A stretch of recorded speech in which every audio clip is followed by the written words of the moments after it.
हरे कृष्णा. अच्छा, माताजी श्लोक क्रमांक सांगते तुम्हाला. एक मिनिट. 4 नाही माताजी. नाही नाही, झालेत ना, मागच्या वेळी मी घेतले ना.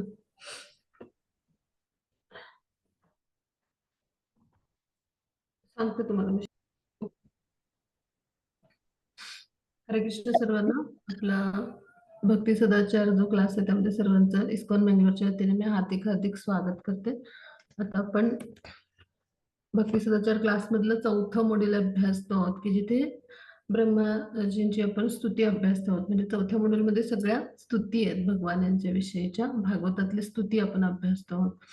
तर त्यामध्ये आपण ब्रह्माजींच्या स्तुती पर्यंत आलो आहोत आणि ती स्तुती आपण 11 श्लोकापर्यंत अभ्यासली आणि आता आजपासून 12 पासून 41 पर्यंतचे श्लोक आपण अभ्यासाचा प्रयत्न करणार आहोत. तर आपण या अभ्यासाला सुरुवात करण्याआधी आपण नेहमीप्रमाणे आपल्या गुरूंना प्रणाम करूया, गुरुमंत्र म्हणूया, मंगलाचरण म्हणूया आणि त्यानंतर आपल्या या अभ्यासाची सुरुवात करूया. ओम नमो भगवते वासुदेवाय. ओम नमो भगवते वासुदेवाय. ओम नमो भगवते वासुदेवाय. ओम अज्ञानतिमिरान्धस्य ज्ञानाञ्जनशलाकया चक्षुरुन्मिलितं येन तस्मै श्रीगुरवे नमः. श्रीचैतन्यमनोभीष्टं स्थापितं येन भूतले स्वयं रूप कदा मह्यं ददाति स्वपदान्तिकम्. वन्देऽहं श्रीगुरो श्रीयुतपदकमलं श्रीगुरुन् वैष्णवान् च. श्रीरूपं साग्रजातं सगणरघुनाथान्वितं तं सजीवं साद्वैतं सावधूतं परिजनसहितं कृष्णचैतन्यदेवं श्रीराधा कृष्णपादान् सहगणललिता श्रीविशाखान्विताश्च. हे कृष्ण करुणा सिन्धो दीनबन्धो जगत्पते गोपेश गोपिकान्त राधाकान्त नमोऽस्तुते. तप्त काञ्चन गौराङ्गी राधे वृन्दावनेश्वरी वृषभानुसुते देवी प्रणमामि हरिप्रिये. वाञ्छाकल्पतरुभ्यश्च कृपा सिन्धुभ्य एव च पतितानां पावनेभ्यो वैष्णवेभ्यो नमो नमः. नमो ॐ विष्णुपादाय कृष्णपृष्ठाय भूतले श्रीमते भक्तिवेदान्त स्वामिन् इति नामिने. नमस्ते सरस्वती देवे गौरवाणी प्रचारिणे निर्विशेष शून्यवादी पाश्चात्य देशतारिणे. जय श्री कृष्ण चैतन्य प्रभु नित्यानंद श्री अद्वैत गदाधर श्रीवासादि गौर भक्तवृंद. हरे कृष्णा कृष्ण कृष्ण हरे हरे हरे राम राम राम हरे हरे. हरे कृष्ण कृष्ण कृष्ण हरे हरे हरे राम राम राम हरे हरे. श्री चैतन्य महाप्रभु की जय हो. ग्रंथराज श्रीमद् भागवतम की जय हो. श्री श्री राधा गोविंद की जय हो. श्रील प्रभुपाद की जय हो. गुरु महाराज की जय हो. हरे कृष्ण सर्वांना. सर्वांना सादर प्रणाम. आजच्या आपल्या या भागवतात मधल्या ज्या स्तुती सुरू आहेत त्यातल्या ब्रह्माजींची जी स्तुती सुरू आहे तर त्याचा जो आपण अभ्यास करतोय तर हा चौथा मॉड्यूल आहे आपल्या भक्ती सदाचार क्लासचा आणि या क्लासमध्ये सर्वांचं हार्दिक हार्दिक स्वागत. आता आपण हा श्लोक जो आहे तर तो म्हणूया आणि त्यानंतर आपण अभ्यासाला आपल्या सुरुवात करू. म्हणजे ब्रह्माजी काय आता आपल्या समोर म्हणजे म्हणतात तर ते आपण अभ्यासूया.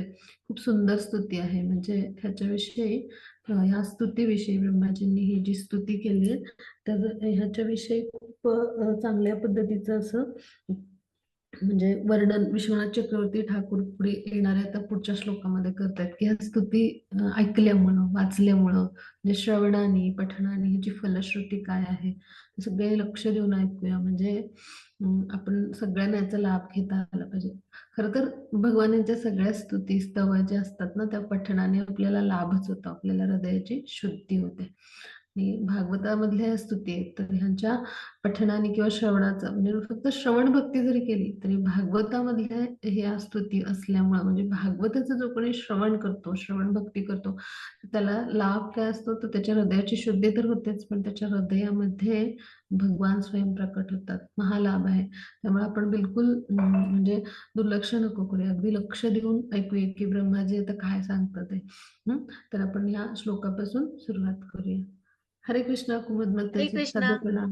आपण उत्क्षेपणं हा वाच गर्भतस्य पादयः किं कल्पते मथुरदोक्षजागसे किमस्ति नास्ति व्यपदेशभूषितं तवास्ति कोक्षकिदप्यनन्तः. हरे कृष्ण. हरे कृष्ण. आता इथे जे भगवान आहेत तर ते काय म्हणजे त्यांच्याविषयी जे ब्रह्माजी आहेत तर ते काय म्हणतात आहेत, की हे अधोक्षज अधोक्षज हे भगवान यांचं नाव आहे. तर भगवान यांना काय म्हटलं त्याने अधोक्षज. तर पुढे काय म्हणतात ते तर अधोक्षज हा शब्द भगवान यांना उद्देशून वापरण्यात आलाय. पुढे त्याचा अर्थ आपण समजून घेऊ. मग गर्भातील बालकांना लाथा मारल्या असतात जसं ते मातेचा अपराध करीत आहेत असं होतं काय अशा विविध दार्शनिकांनी सत्य वा असत्य म्हणून निश्चित केलेल्या अखिल अस्तित्वातील एखादी तरी वस्तू तुमच्या उदराबाहेर आहे का असं ते विचारतायत. आता हा भाग आपण समजून घेऊया. श्रील प्रभुपाद इथे काय सांगतायत पहा. म्हणजे ब्रह्मदेव जे आहेत ना इथे ते स्वतःची तुलना आईच्या गर्भामधलं जे बाळ असतं म्हणजे त्याला शिशु म्हणतो आपण तर त्याच्याशी करतायत. म्हणजे गर्भामध्ये जे बाळ बाळ बाळ असतं म्हणजे शिशु आपण ज्याला म्हणतो गर्भस्थ शिशु तर ते हातापायांच्या हालचाली करायला लागतं. मग तेव्हा त्याच्या हातापायांचा स्पर्श जेव्हा होत असतो मातेला ना आता हा भाग स्त्रियांना जास्त समजून घेता येईल माताजींना आपल्या म्हणजे तर मग तेव्हा ती हालचाल मातेला जाणवते. मग तो तिच्या शरीराला म्हणजे होत असतो स्पर्श म्हणजे गर्भाशयाच्या आतल्या बाजूला तो हातापायाचा स्पर्श होत असतो मातेला. मग त्या स्पर्शामुळं म्हणजे माता असा विचार करते का की या मुलानं अपराध केला, मला लाथा मारल्या म्हणजे अशा पद्धतीने विचार करते का? तर बिलकुल नाही. मातेला ते सुखावतं बाळाची हालचाल होणं किंवा तो अनुभव करणं त्याच्या हालचालींचा. तर माता सुखावते हो की नाही. सगळ्यांनी आता इथे बऱ्यापैकी उपस्थित असलेल्या सगळ्यांनी हे मातृत्वाचा अनुभव केला असेल आणि म्हणजे हा जो अनुभव आहे म्हणजे ही सुखाची जी अनुभूती आहे भौतिक स्तरावरची का होईना पण हे सगळ्यांनी अनुभवलंय हो की नाही. मग ते खूप सुखदायक असतं, आनंददायी असतं. म्हणजे मुलाचा असं स्पर्श होणं, त्याच्या हालचाली होणं. मग तसं ब्रह्मदेव जे आहेत ना, तर ते जे आहेत, तर ते विश्वामधले सर्वाधिक सामर्थ्यशाली पुरुष म्हणजे म्हणून गणले जातात. म्हणजे आता इथे समजून घेऊया आपण हा भाग, की ब्रह्माजी जे आहेत ना, त्यांना आदिपुत्र म्हणलं जातं. म्हणजे सर्वात प्रथम ब्रह्माजींची निर्मिती केली आहे भगवानांनी. आणि मग ब्रह्माजींना सर्व शक्तीने सिद्ध केलंय भगवानांनी म्हणजे वेद जे आहेत ते म्हणजे ब्रह्माजींनी जे आहेत तर ते वेद सगळे ब्रह्माजींना हृदयांतरित केले भगवानांनी. आता आपण समजून घेऊया की ज्यांनी वेद सुद्धा आत्मसात केलेले आहेत असे उच्च कोटीचे ब्रह्माजी हे म्हणजे भक्त आहेत भगवानांचे म्हणजे पुत्र आणि भक्त दोन्ही असं त्यांचं नातं आहे. म्हणजे आपण कल्पना करूया की ज्यांना वेदही आत्मसात आहेत असे ब्रह्माजी आहेत म्हणजे इतक्या उच्चतर कृष्ण भावनेमध्ये आहेत म्हणजे किती हायर कॉन्शियसनेस आहे पहा हा. आणि ह्या स्तरावर असणारे ब्रह्माजी म्हणजे त्यांना भगवान यांनी सृष्टी निर्माण करण्यासाठीच्या सगळ्या शक्ती प्रदान केलेल्या आहेत. आणि ते काय करतात सृष्टी निर्माण करताना ब्रह्मदेव काय करतात तर भगवान यांचं स्मरण करतात आणि त्यांचं स्मरण करून सृष्टीची निर्मिती करत असतात किंवा त्यांना प्रार्थना करून म्हणजे भगवान यांचे ते नित्य सेवक म्हणून आपली सेवा बजावतात जे काही असे म्हणजे जी काही अशी त्यांना देण्यात आली ती थोडक्यात. मग असे जे ब्रह्माजी आहेत तर ते काय म्हणतात म्हणजे ते सगळ्यात म्हणजे ह्या सगळ्या ब्रह्मांडातील किंवा हे जे विश्व आपल्याला दिसतं, तर ह्यातले सर्वाधिक शक्तिशाली म्हटलं आपण म्हणजे नित्यबद्ध जीवामध्ये, तर सर्वात शक्तिशाली म्हणजे ब्रह्मा आहे. आणि असे ब्रह्माजी की जे सर्व शक्तिमान आहेत आपल्या आपल्या सगळ्या भौतिक जगतातल्या या किंवा भौतिक विश्वातल्या किंवा अखिल ब्रह्मांडातल्या ह्या सर्व म्हणजे सर्व जे आहेत जीव ह्यांच्या तुलनेत. आणि मग ते भगवान यांना काय म्हणतात की केवळ तेच नाही तर अखिल अस्तित्व म्हणजे जे आहे सगळं म्हणजे अखिल अस्तित्व म्हणजे याचा अर्थ काय, तर अखिल ब्रह्मांडाचं अस्तित्व सगळं भगवान यांच्यामध्ये सामावलेलं आहे. ओके नाही. मग असं जे प्रत्येकाचं म्हणजे अस्तित्व किंवा वैयक्तिक अस्तित्व आपण म्हणू किंवा आपण हे जे काही पाहतो ब्रह्मांड हे सगळं अस्तित्व हे भगवान यांच्यामध्येच सामावलंय. असं असं असताना म्हणजे ज्या वेळेला ब्रह्माजींनी असा काही अपराध केला तर त्याची तुलना ते कशाची करतायत, म्हणजे त्यांच्या हातून जो अपराध घडलाय भगवान यांना सामान्य समजण्याचा. आणि हे कसे बरे म्हणजे ह्या सगळ्या गोपगणांसोबत जे आपली शिदोरी आहेत ते सगळे वाटून घेऊन खातायत आणि इकडे गायी चारायला आलेत आणि गोपगणांसोबत लपाछपी खेळतायत. हे कधी पुरुषोत्तम भगवान असतील का असं त्यांना वाटलंय. हे कसे असू शकतील असं असं त्यांना वाटून त्यांनी भगवानांना भ्रमित करायचा प्रयत्न केलाय. मग हा जो त्यांच्या हातून अपराध घडलाय तर त्याबद्दल ते काय म्हणतात की म्हणजे आई आहे तर तिच्या उदरामध्ये जसं तिचं म्हणजे जे बाळ असतं तर ते जसं म्हणजे हालचाली करत असतं तेव्हा त्या काही लाथा मारल्या त्या आईला त्या शिशूनी असं होत नाही. तसं म्हणजे तुमच्या उदरामध्येच सगळं हे ब्रह्मांड सामावलेलं आहे. म्हणजे जेव्हा प्रलय होतो तेव्हा काय होतं, ब्रह्माजींची जेव्हा एक रात्र होते तेव्हा म्हणजे सगळा प्रलय होतो आणि ब्रह्माजींचा दिवस होतो तेव्हा पुन्हा सृष्टीची निर्मिती होते ब्रह्मांडाची. म्हणजे हे निर्मिती होतं या ब्रह्मांडामध्ये जी भौतिक सृष्टी म्हणजे हे सगळं निर्माण व्हायला सुरुवात होते या योनी शरीर सगळं. हं, तर मग त्यामुळं काय होतं की जेव्हा प्रलय होतो त्यावेळेला हे सगळं भौतिक अस्तित्व नष्ट झाल्यावर आपल्यासारखे जीवात्मे कुठे जातात, त्या विष्णूंच्या उदरामध्ये जातात आश्रयाला. तर मग म्हणजे कारण त्यांचं भौतिक अस्तित्वच राहत नाही. मग ते कुठे जातात तर विष्णूंच्या उदरामध्ये जातात आश्रयाला. आणि म्हणून तुमच्या उदरामध्येच हे सगळं सामावलेलं आहे असं ते म्हणतात ब्रह्माजी.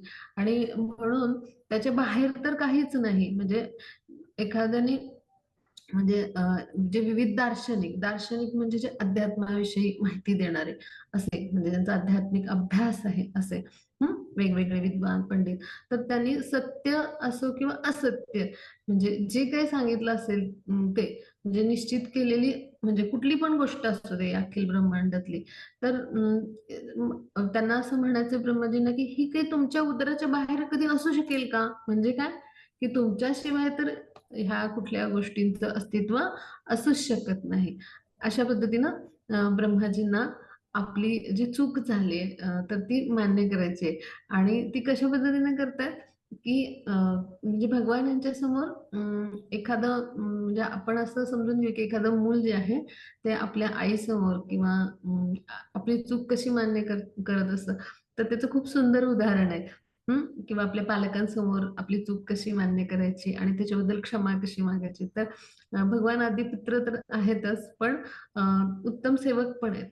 मग भगवान यांना ते अशी याचना करतात की जसं आईला बाळाने काही गर्भस्थ बालकांनी म्हणजे लाथा मारल्या तर त्या लागतात का किंवा त्याची वेदना होते का, उलट ते सुखावं असतं. सुखावते ते. मग तसंच माझ्याकडनं पण अशी चूक झालीये. पण म्हणजे काहीही झालं तरी तुमच्याशिवाय म्हणजे तुमच्या म्हणजे तुमच्याशिवाय माझं अस्तित्व काही असू शकेल का? असं त्यांना म्हणायचंय. म्हणजेच काय, की भगवान यांचं पुरुषोत्तम जे स्वरूप आहे किंवा परमपुरुषत्व जे आहे, तर ते मान्य करतात आणि ते त्यांना शरण जातात. आणि भगवान जे आहेत, तर त्यांच्या शक्ती जी आहे, ते सर्वत्र आहेत आणि भगवान यांच्याशिवाय म्हणजे यांच्याशिवाय एखाद्या गवताचं पान देखील हलू शकत नाही. हे सगळं जे आहे भगवान यांचं सर्वोच्च नियंत्रण सगळं काही ब्रह्माजींना मान्य आहे. आणि म्हणून ते काय इथे व्यक्त करतात, आपला भाव कसा व्यक्त करतात, की या ब्रह्मांडामध्ये जे काही आहे म्हणजे भगवानाची शक्ती सर्वत्र म्हणजे व्याप्त आहे आणि सगळीकडं म्हणजे जे भगवान आहेत तर ते आपल्या विविध शक्ती ज्या त्यांच्या विखुरलेल्या आहेत त्याच्या माध्यमातून कार्य करत असतात, त्यांचं नियंत्रण करत असतात. आता असंख्य ब्रह्मांडातले असंख्य ब्रह्मदेव असतात. मग ते सगळे भगवानांच्या शक्तीमध्ये स्थित असतात. म्हणजे भगवान यांना माता समजून मातेच्या गर्भात असलेलं बालक जसं आहे तसं ते आपल्याला समजतात आणि अशा पद्धतीनं जे ब्रह्माचे आहेत ते भगवान यांना आपली बाजू मांडून सांगतायत. तर ही याचना करण्याची खूप सुंदर पद्धत आहे पहा. म्हणजे आपण सर्वांनी ही अंगीकारायला हरकत नाही. म्हणजे भगवान हे आपल्यासाठी माता-पिता सर्व काही आहेत, हो की नाही? आणि मग बालकाने जर लाथा मारल्या तर त्या मातेला काही म्हणजे त्याचा त्रास नाही होत किंवा तो मातेच्या चरणी अपराध नसतो. मातेला त्याचं काही वाटत नाही. मग तसेच आपले भगवान कृपाळू, दयाळू आहेत आणि म्हणून ते प्रार्थना करत आहेत पहा, की अशा पद्धतीनं जसं आईला जाणवत नाही गर्भस्थ बालकाने लाथा मारल्या तर की तो काही अपराध करत आहे बालक असं वाटत नाही. असं कधी होतं का की आई काही त्याच्याबद्दल राग धरते किंवा मनामध्ये किंवा तिला दुःख होतं तर बिलकुल नाही. मग तशाच पद्धतीने माझा हा अपराध आहे तर तुम्ही समजून घ्या. अशा पद्धतीनं ब्रह्माजी प्रार्थना करतात पहा किती सुंदर प्रार्थना आहे. तर आणि इथे दुसरं एक इथे आपण भाग समजून घेऊया की म्हणजे ब्रह्माजींना हे सगळं का जाणवतंय? तर ह्याच्यामागे आणखी एक कथा आहे, की ब्रह्माजी एकदा कृष्णांना भेटण्यासाठी जे आहेत तर ते द्वारकेमध्ये गेले होते. मग तिथे त्यांनी पाहिलं की म्हणजे तिथे अ, जे त्यांच्या महालामध्ये त्यांनी प्रवेश करायला सुरुवात केली, तर महालाच्या द्वारावरतीच त्यांना रोखलं गेलं द्वारपालांकडून. मग त्यांनी विचारलं, तर ते म्हणाले की म्हणजे त्या द्वारपालांनी विचारलं की तुम्ही कुठल्या ब्रह्मांडातले म्हणजे किती नंबरचे ब्रह्माजी आहात? म्हणजे तुमचा क्रमांक काय आहे? असं विचारलं त्यांनी. म्हणजे काय की त्यांना भेटायला असे असंख्य लोक आलेले होते आणि असंख्य ब्रह्माजी त्यांना भेटायला येत जात असत. तर त्यावेळेला ब्रह्माजी आश्चर्यचकित झाले. म्हणजे काय? मी एकमेव ब्रह्मा आणि या सृष्टीचा निर्माता आहे, सृष्टीकर्ता आणि इथे दुसरे कुठले ब्रह्मा असू शकतात? असं त्यांना वाटलं. पण प्रत्यक्षात असंख्य ब्रह्मांड आहेत आणि तिथं असंख्य ब्रह्मा आहेत आणि कोण 3 मुखवाले, कोण 4 मुखवाले, कोण 8 मुखवाले, कोण 12 मुखवाले असे भरपूर आहेत. म्हणजे मग हे जेव्हा त्यांनी पाहिलं ना, तर त्यावेळेला मग त्यांचा जो थोडक्यात थोडासा म्हणजे जो आपण म्हणतो ना की स्वतःवरचा जो अभिमान होता हा कमी झाला. मग अशा अनेक लीला भगवानांनी घडवलेल्या आहेत. मग हे सगळं जाणतात ब्रह्माजी आणि म्हणून ते काय म्हणतात, की जसं मातेच्या उदरात शिशुनी लाथा मारल्या, तर तो काही अपराध होत नाही. तसंच माझ्याकडून हा अपराध घडला आहे, पण तुम्ही मला क्षमा करा, अशी याचना करतात. म्हणजेच पहा, किती प्रेमाने भक्त किंवा भगवान यांचा सेवक जो आहे तर तो याचना करतो. मग ही मधुरता, ही मार्धवता भक्तामध्ये आली पाहिजे. आपल्यासारख्या भक्तांनी असे प्रयास केले पाहिजेत. आपल्या चुका असतील किंवा त्रुटी असतील तर त्यासुद्धा आपल्याला न त्रासता, न वैतागता, नकारात्मक न राहता खूप म्हणजे शरण भावाने आणि कृतज्ञता भावाने मांडता आल्या पाहिजेत. हे शिकायचं आपण ब्रह्माजींकडून. अशी सेवा करायला शिकायचं. सेवा करताना ती आपली बद्धता आहे. आपण बद्ध जीव आहोत. त्यामध्ये परिपूर्णता नाही येणार. त्रुटी राहतील, दोष राहतील, हो की नाही? प्रत्येक वेळी काही आपल्याला सगळी त्या सेवेच्या म्हणजे सगळी अंग लक्षात नाही येणार. आपल्याकडून होतील चुका. पण त्या सेवा करत असताना जरी चुका झाल्या, तरी आपला तो भाव आणि प्रेम पाहतात भगवान. मग त्यावेळेला आपली जी त्रुटी आहे, ती प्रामाणिकपणे आपली चूक, अपराध आपण मांडून भगवान यांच्यासमोर आपण आपल्या म्हणजे आपल्या ज्या त्रुटी आहेत त्या स्वीकारायच्या, चुका स्वीकारायच्या. त्याद्वारे काय होतं, भगवानांची कृपाच होत असते. म्हणजे आपण सत्याचं आचरण करतो. धर्माचे 4 स्तंभापैकी एक स्तंभ आहे सत्य. मग सत्याचं जेव्हा आचरण करतो आपला भक्त आणि त्याचा भाव आणि प्रेम भगवान यांना म्हणजे पाहायला मिळतं, तेव्हा भगवान संतुष्ट होतात. का संतुष्ट होतात? तर त्याच्यातून ते समजून घेतात, की आपली तळमळ काय आहे सेवेची आणि सेवा कशी परिपूर्ण करायचा हा भक्त प्रयत्न करतोय. मग अशी सेवा करायचा आपण प्रयास केला पाहिजे. मग त्या सदोष होतील सेवा, मग तिथे त्रुटी राहतील. मग ती पापकर्म गणली जात नाहीत त्या सेवा करत असताना. तर तिथे काय होतं, आपल्याला त्याद्वारे एक शुद्धी करायला भगवान संधी देत असतात आणि त्याद्वारे आपलं भाव प्रेम जे आहे तर ते भगवान जाणत असतात. मग अशा ज्या सेवा असतात आपण वेगवेगळ्या करत असतो, त्या करत असताना अशा त्रुटी चुका होणार. तर म्हणून बिलकुल आपण त्या नकारात्मक भावाने किंवा आपण म्हणजे कोणीतरी परिपूर्ण आहोत आणि मग ह्या चुका झाल्यात अशा भावाने म्हणजे स्वामित्वाच्या भावाने बिलकुल नाही व्यक्त करायच्या. तर कशा व्यक्त करायच्या? तर जसं ब्रह्माजी व्यक्त करतात. खरं तर अखिल ब्रह्मांडाचे ते पूर्ण म्हणजे कार्यकर्ता आहेत आणि असं असताना ते पहा कशा पद्धतीनं त्यांचे शब्द, वाक्यरचना कशा आहेत पहा. किती त्यांचा शरण भाव आहे आणि किती कृतज्ञतेचा भाव आहे. मग हा भाव आपण त्यांचा जो आहे तो आपल्या अंगी बाणवायचा प्रयत्न करायचा. असे आपले शब्द असले पाहिजेत, अशी आपली वाणी असली पाहिजेत, अशी आपली वचनं पाहिजेत. मग समोरच्या साधकांना आपले जे उच्चतर साधक आहेत त्यांना किती प्रेम वाटेल. मग हीच आपली साधना आहे, हीच आपली तपस्या आहे. आपण असा प्रयत्न करूया, हे शिकूया ह्या ब्रह्माजींच्या ह्या श्लोकातून. आता पुढे जाऊ आपण. हरे कृष्ण. हरे कृष्ण. जगत्त्रयन्तो दधि सम्प्लवोदे नारायणस्योदरनाभिनालात् विनिर्गतो जस्विवन्ति वाङ्नवै वृषा किन्विन् किन् किन्त्वीश्वरत्वद् विनिर्गतोऽस्मि. हरे कृष्ण. हरे कृष्ण. आता इथे आपण जाणून घेऊया की इथे काय म्हणतात भगवान की म्हणजे जे ब्रह्माजी आहेत तर ते भगवान यांच्याविषयी काय म्हणतात ते आपण समजून घेऊया. हे भगवान, प्रलय समेच्या जलामध्ये जेव्हा तिन्ही लोक लुप्त होऊन जातात तेव्हा तुमचे विस्तारित रूप असणारे नारायण त्या प्रलय जलावर पहुडतात आणि हळूहळू त्यांच्या नाभीपासून उगम पावलेल्या त्या कमळावर माझा ब्रह्मदेवांचा जन्म होतो असे म्हटलेले आहे. निश्चितच ही गोष्ट असत्य नाही, म्हणून माझा तुमच्यापासून जन्म झालेला नाही का असं ते सांगतात. आता पहा म्हणजे आपण थोडक्यात आपण भौतिक जगतामध्ये आपण म्हणतो की नाही की म्हणजे अगदी बोलीभाषेत आपण म्हणतो की नाही की लहान असताना आपण पण असे प्रयास केले ना की आपण काहीतरी चुका केल्या हो ना आणि काहीतरी खोड्या केल्या आणि मग आईकडे मग तिला लक्षात आलं ना मग आईकडे आपण लाडीगुडी लावायला गेलो हो की नाही. मग आपण खूप प्रेमाने आईकडे जाऊ हो की नाही. मग प्रेमाने खूप एकदम जाऊन आलिंगन देऊ हो की नाही. अशा पद्धतीने मग आईची सगळी आईने सांगितलेले सगळी कामं करू असं आपण लहानपणी सगळ्यांनी असे खोड्या करून असे सगळ्या गोष्टी केल्या असतील सगळ्यांनी आठवून पहा.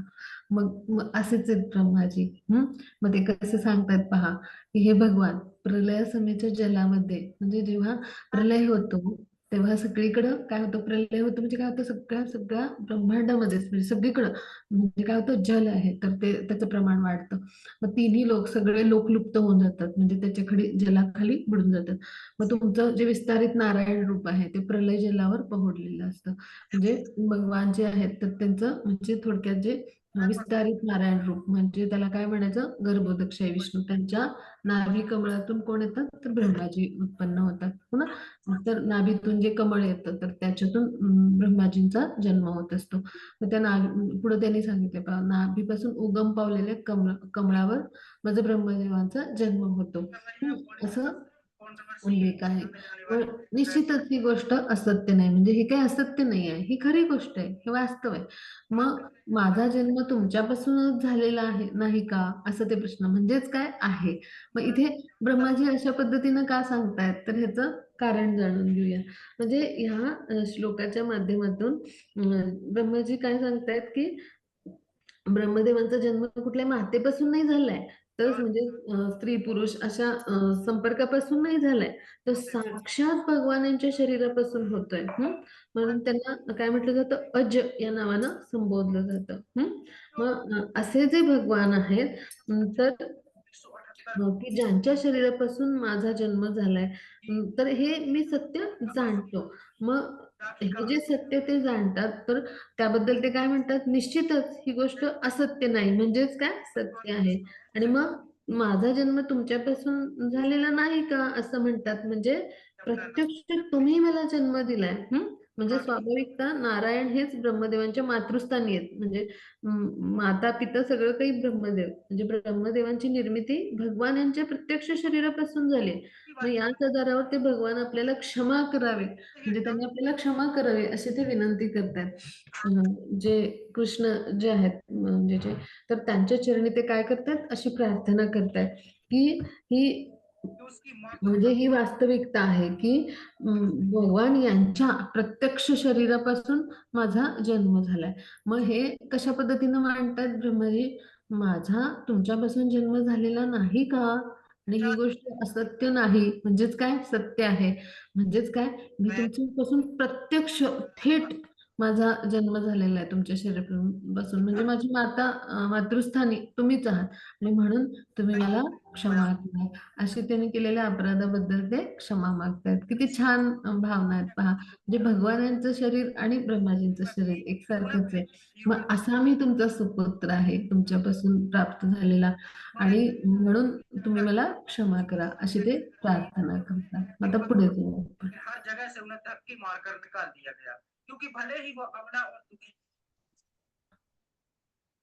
हा त्याची पुढचा श्लोक घेऊ.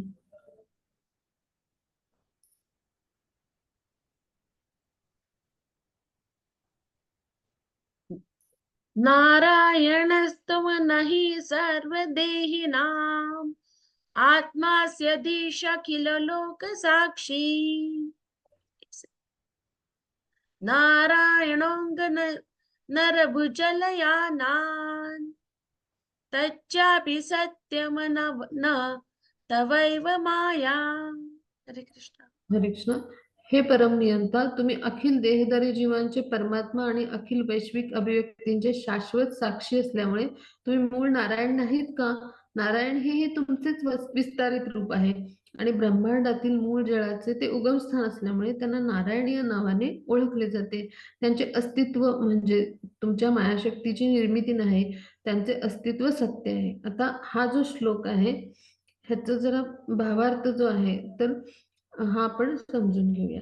तर भगवान श्रीकृष्णांनी काय केलं की आपल्या मायाशक्तीचं प्रदर्शन करून ब्रह्माजींनी त्यांना भ्रमित करण्याचा प्रयत्न केला, पण श्रीकृष्णांनी काय केलं, त्यांनाच भ्रमित करून टाकलं. आणि म्हणून कृष्णांची स्तुती करताना हा श्लोक जो आहे तो जी आदिलीला म्हणजे जी आहे चैतन्य चरितामृतामध्ये जे आदिलीला जो भाग आहे चैतन्य चरितामृताचा, भगवान यांच्या ज्या लीला आहेत, तर तिथे हा वर्णन केलेला श्लोक आहे.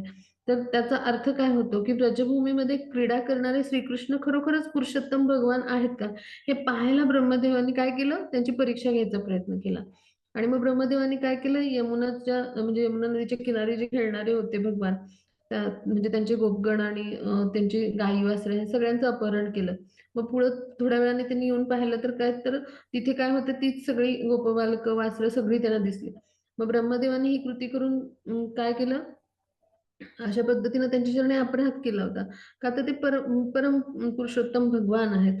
मग त्यावेळेला ते स्वतःच भ्रमित झाले, कारण ब्रह्मदेवानी येऊन पाहिलं तर श्रीकृष्णांनी त्या गोपबालकांची आणि वासरांची निर्मिती केली होती, आणि तिथं पुन्हा जसं सुरू होता त्यांचा खेळ गोपमित्रांसोबत असं सुरू होता तिथे. मग हे सगळं पाहिल्यानंतर ब्रह्मदेवांना आपलं जे कार्य आहे त्याच्याबद्दल म्हणजे खूप म्हणजे त्यांना खूप लज्जा आणि शरम वाटली. म्हणजे भगवान यांचं असीम सामर्थ्य आहे, तर ते इतकं आहे, तर त्याची अनुभूती त्यांनी प्रत्यक्ष केली पहा. मग त्यांनी आपला पराभव मान्य केला आणि त्यांची काय केली, स्तुती केली. म्हणजे अशा पद्धतीने ही घटना घडली. मग आता भगवान जे आहेत ते अखिल अस्तित्वाचे स्वामी किंवा साक्षी आहेत. म्हणजे काय, सगळ्या म्हणजे सगळ्या हृदयांमध्ये वास करणारे असे भगवान आहेत. परमात्मा स्वरूपात सगळ्यांच्या हृदयात भगवान वास करत असतात. म्हणजे श्रीकृष्ण जे आहेत ते नारायण म्हणजे रूपात म्हणजे जे आहेत ते ब्रह्मदेवांचे पिता आहेत. मग श्रीकृष्णांचाच अंश विस्तार असणारे कोण आहेत, तर गर्भोदक्ष आहे विष्णू. मग त्यांनी स्वतःच्या देहापासून ब्रह्मदेवांना जन्म दिलाय. मग कर्णोदक शाही विष्णू जे आहेत तर ते जे आहेत तर ते काय करत असतात, अखिल म्हणजे जे जीव आहेत सगळे, अखिल जीव म्हणजे काय? सगळ्या ब्रह्मांडात असणारे जीव. तर त्यांच्या हृदयामध्ये अ, अ, वास करणारे कोण आहेत? तर क्षीरोदकशाही विष्णू आणि जे कर्णोदकशाही सागरावर शयन करणारे आहेत, महाविष्णू ज्यांना म्हटलं जातं किंवा कर्णोदकशाही विष्णू. हे दोघेही काय आहेत? तर कृष्णांचे दिव्य विस्तार आहेत. मग आता म्हणजेच काय? ही सगळी नारायण रूपच आहेत. म्हणजेच काय? की ब्रह्मदेवांचे भगवान जे आहेत, त्या नारायण रूपामध्ये पिता आहेत. मग आता हे सगळं भगवान यांच्याबद्दल ब्रह्माजी का सांगतायत? तर इथे आपण समजून घेऊया, की भगवान यांचं जे आद्य पुरुषोत्तम रूप आहे, म्हणजे पुराण पुरुष त्यांना म्हटलं जातं किंवा आद्य पुरुष म्हटलं जातं. तर त्या रूपांपासून प्रकट झालेले विष्णू किंवा नारायण हं, तर हे सगळं जे आहे भगवान यांच्यापासून कसे विस्तार होतात, हे सगळं ब्रह्माजी जाणतात. आणि म्हणून भगवान जरी नारायणांपासून जन्म त्यांचा झाला होता, तरी स्वतः नारायण देखील कोण आहेत? तर भगवान श्रीकृष्णांच्या अंशविस्तारांपैकी एक आहेत. हे ब्रह्माजींना आता कळून चुकलंय. आणि म्हणून ते काय करतात? आपले परमपिता म्हणजे भगवान श्रीकृष्ण यांना प्रार्थना करतायत. म्हणजे सगळं ज्ञान ब्रह्माजींना होतं. आणि मग आपण केवढा मोठा अपराध केलाय आणि हे किती लज्जास्पद आहे, हे ब्रह्माजींना कळून चुकलं आणि म्हणून ते क्षमायाचना करतात. आता पुढे जाऊ आपण. हा, मग त्याच्या पुढचा श्लोक घेऊया, 15वा.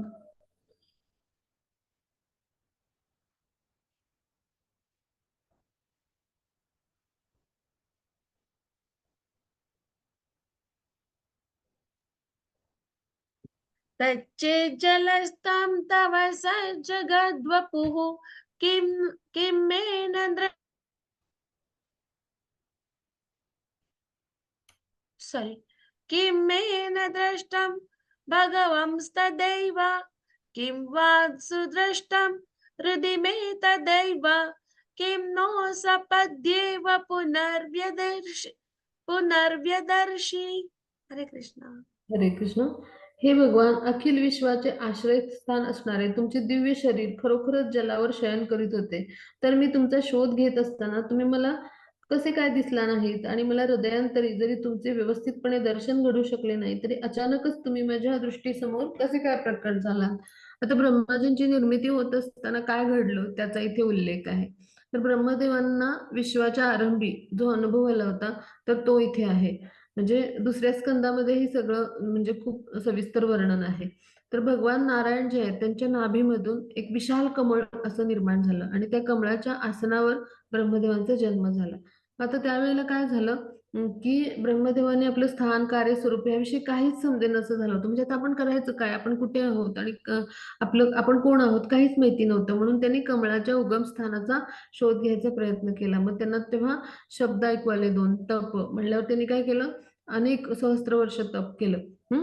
म्हणजे 1000 वर्ष आणि त्याहूनही अधिक त्यांचं तप झालं. मग भगवंतांचा त्यांना शोध नाही लागला. त्यांनी खूप प्रयत्न केला. मग ते पुन्हा आपल्या म्हणजे त्यांना शब्द ऐकू आले तप. म्हणजे त्यांनी तप केलं आपल्या आसनावर बसून. म्हणजे दिव्यवाणीनं त्यांना काय सुचवली? खडतर तपश्चर्या जी सुचवली ती त्यांनी करायला प्रारंभ केला. मग प्रदीर्घ काळ म्हणजे असं अनेक हजारो लाखो वर्ष तप केल्यानंतर मग त्यांना भगवान यांचं अगदी थोडक्यात म्हणजे अगदी थोडंसं म्हणजे अत्यल्प काळ म्हणजे असं म्हणतो आपण असं म्हणतो ना, अगदी म्हणजे समोर असे प्रकटले आणि लगेच अंतर्धान पावले, अशा पद्धतीने दर्शन घडलं. मग ब्रह्मदेवाने असा निष्कर्ष काढला, की भगवान यांचं शरीर भौतिक नाहीये आणि त्यांचं जे शरीर आहे, तर ते आध्यात्मिक आहे पूर्णतः आणि पूर्णतः शाश्वत आहे. म्हणजे भगवान जे आहेत, तर त्यांची परीक्षा घेणं, की जे अखिल योग सामर्थ्याचे स्वामी आहेत, तर त्यांची परीक्षा घेणं म्हणजे ब्रह्मदेवांसारख्या म्हणजे जे त्यांचे सेवक आहेत त्यांनी किंवा त्यांचे सुपुत्र आहेत त्यांनी, की जे कशापासून विस्तारित आहेत, म्हणजे जे नारायण हा त्यांचा विस्तार आहे, तर त्यांच्यापासून ब्रह्मदेव निर्माण झालेत. म्हणजेच त्यांचा विस्तार आहेत भगवान. म्हणजे परमपुरुष किंवा आद्य पुरुष भगवान श्रीकृष्ण त्यांचा जो नारायण विस्तार आहे त्याच्यापासून म्हणजे गर्भोदकशाही विष्णू. तर त्याच्यापासून निर्माण झालेले कोण आहेत? तर ब्रह्माजी आहेत. मग अशा सेवकांनी म्हणजे जे योग सामर्थ्याचे स्वामी आहेत, अशा भगवान यांची परीक्षा घेणं योग्य नव्हतं आणि म्हणून त्यांनी आपले जे भाव आहेत ते सगळे प्रकट केले, की तेव्हा मला तुमचं दर्शन अगदी अत्यल्प काळासाठी घडलं आणि त्यामुळं तुम्ही किती दिव्य आहात आणि तुम्ही कसे पूर्ण पुरुषोत्तम आहात किंवा सर्वोच्च नियंत्रक आहात हे मी जाणतो, हा आपला भाव ते व्यक्त करतात. आता पुढे जाऊ आपण. हा माताजी 16वा श्लोक घेऊ.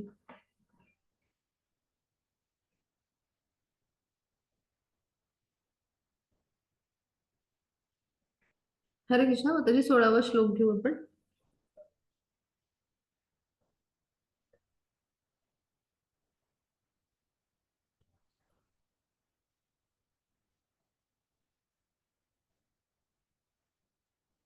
हरे कृष्ण. माझा आवाज ऐकू येतोय माताजी? हरे कृष्ण.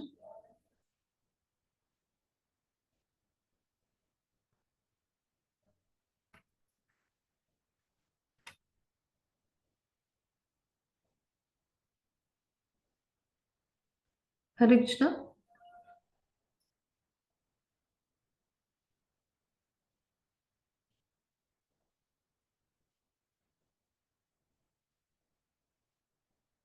हरे कृष्ण कोमल माताजी, आवाज ऐकू येतोय माझा? हरे कृष्ण.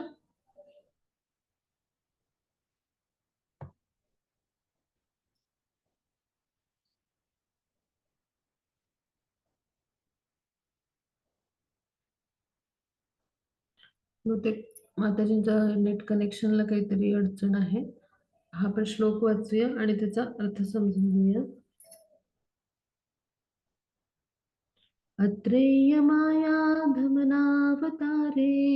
हास्य प्रपञ्चस्य बहिस्फुटस्य कृष्णस्य चान्तरजठरे जनन्या मायात्ममेव प्रकटीकृतं ते. हरे कृष्ण. हे प्रभो, तुम्ही मायेचे सर्वोच्च नियंता आहात हे तुम्ही आपल्या वर्तमान अवतारामध्ये सिद्ध केलेले आहे. तुम्ही आता जरी या ब्रह्मांडामध्ये स्थित आहात तरी अखिल ब्रह्मांडच तुमच्या दिव्य देहामध्ये स्थित आहे. ही वस्तुस्थिती सप्रमाण सिद्ध करण्यासाठी तुम्ही आपल्या उदरामध्येच यशोदा मातेला विश्वरूप दर्शन घडवले.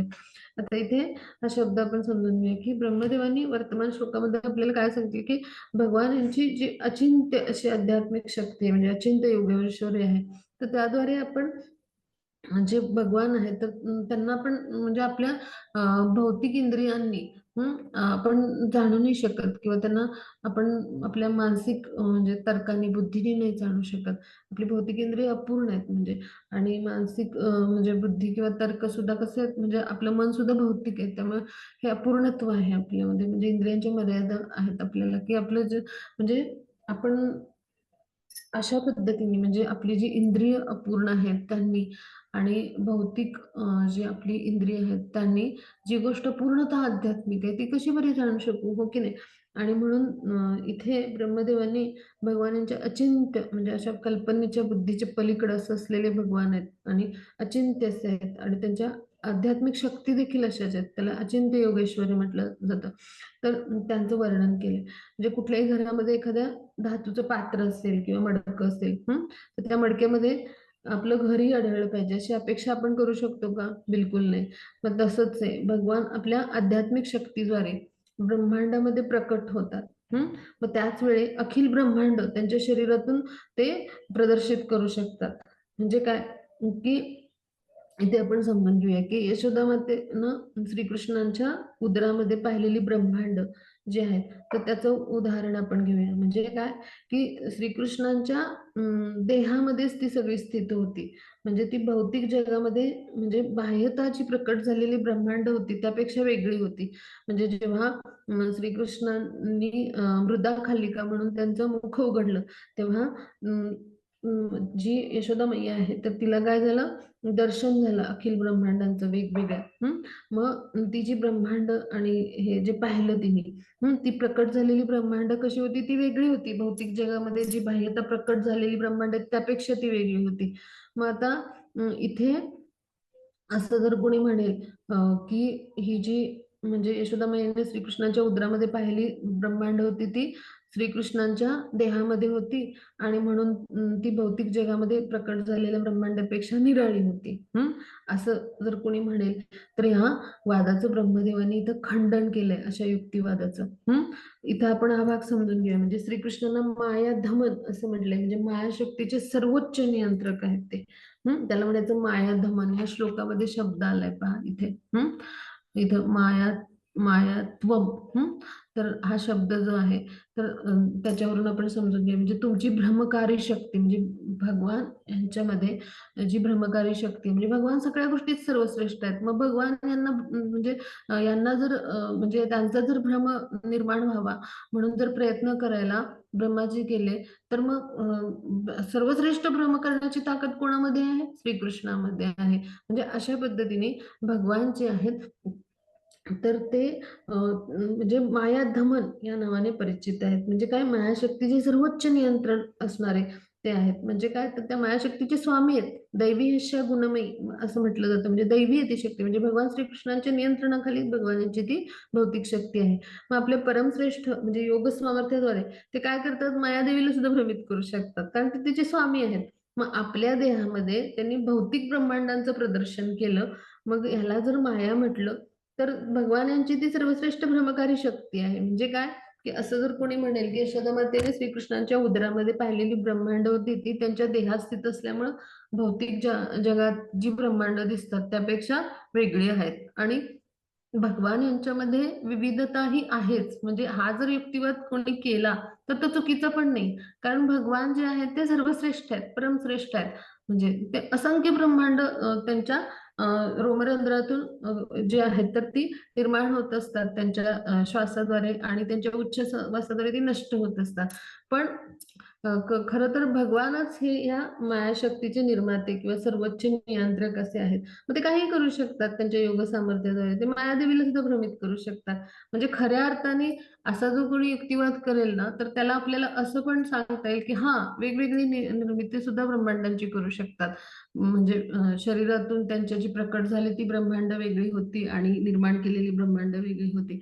असं देखील एखाद्यानं म्हटलं तरी ते चुकीचं होणार नाही. पण असा युक्तिवाद जर एखादा कोणी करत असेल, तर तिथे ब्रह्माजींनी त्याचं खंडन केलंय. ह्याचा अर्थ काय होतो, की भगवान जे आहेत, तर ते जे आहेत, तर ते मायाशक्तीचे नियंत्रक आहेत, आणि आपल्या योग सामर्थ्यानं ते काय करतात, की साक्षात मायादेवीला सुद्धा भ्रमित करण्याची त्यांच्यामध्ये शक्ती आहे. मग वस्तुतः अखिल ब्रह्मांडांचं त्यांनी प्रदर्शन आपल्या देहामध्ये केले. मग त्यांच्या देहामधून जी दिसतात ब्रह्मांड आणि बाहेर प्रकट झालेली जी असतात ती एकसारखीच असतात. ती वेगळी कशी असतील, हो की नाही?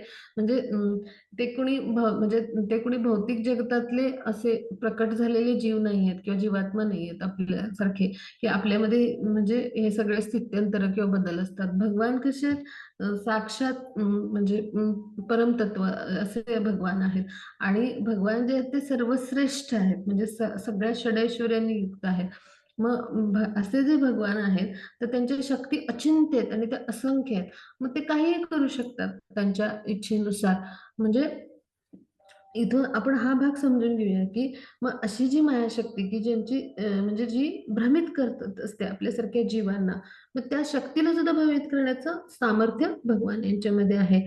आणि म्हणून त्यांनी आपल्या देहामधून खरं तर अखिल भौतिक ब्रह्मांडाचं प्रदर्शन केलंय. तर याला काही ती भौतिक ब्रह्मांड वेगळी आहेत असं आपण म्हणायला नको. तर ती काय आहे, भगवान यांची सर्वश्रेष्ठ भ्रमकारी शक्ती आहे. म्हणजे त्यामुळे आपल्याला ती, आपण भ्रमित होतो म्हणून आपल्याला ती वेगळी वाटू शकतात. म्हणून ह्या युक्तिवादाचं ब्रह्माजी खंडन करतात. आता पुढे जाऊ आपण.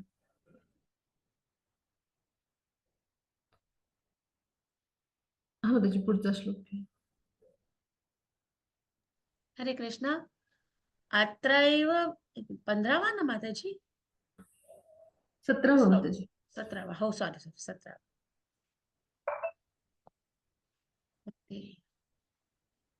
एक सेकंड ना. हा, इकडे येतो. यस्य कुक्षाविदं सर्वं. यस्य कुक्षाभिदं सर्वं सात्मा भाति यथा तथा तत्त्वय्यपि तत्सर्वं किमिदं मायया विना. हरे कृष्ण. हरे कृष्ण. आता इथे समजून घेऊया, की ज्याप्रमाणे तुमच्या सहित हे संपूर्ण विश्व तुमच्या उदरामध्ये प्रदर्शित झालेले आहे, त्याप्रमाणे आता ते नेमक्या त्याच स्वरूपात बाह्य प्रकट झालेले आहे. तुमच्या अचिंत्य शक्तीच्या प्रभावाविना ही गोष्ट कशी काय साध्य होईल? आता जे त्यांनी खंडन केलंय त्याचं उत्तर इथे आहे पहा, म्हणजे सगळ्यांना अजून चांगलं समजू येईल, की ज्याप्रमाणे तुमच्या सहित सगळं विश्व तुमच्या उदरामध्ये प्रदर्शित झालंय, म्हणजे भगवान यांच्या सहित सगळं विश्व भगवानांच्या उदरामध्ये प्रदर्शित झालेलं होतं. मग तसं जसं निर्माण झाले म्हणजे आध्यात्मिक स्तरावर ते म्हणजे भगवान यांच्या निर्मितीमध्ये. तर तसंच ते बाह्य प्राकट्य पण त्याचं आहे. मग हे सगळं कशामुळे आहे, तर भगवान यांची जी अचिंत्य योग ऐश्वर्य म्हणजे भगवान यांच्या असंख्य शक्ती आहेत, तर त्याच्या प्रभावाने हे सगळं साध्य होईल का? बिलकुल नाही.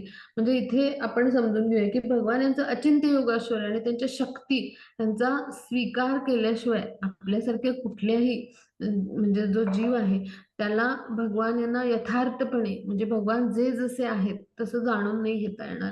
हे ब्रह्मदेवाने स्पष्ट केले पहा. म्हणजे काय की आपल्यासारख्या सामान्यांना आपल्यासारख्या बद्ध जीवांना जर भगवान यांचं अस्तित्व काय आहे किंवा भगवान कोण आहेत हे समजून घ्यायचं असेल तर भगवान यांना त्यांच्या अचिंत्य शक्ती जे आहेत त्यांच्यासह आपण स्वीकार केलं पाहिजे.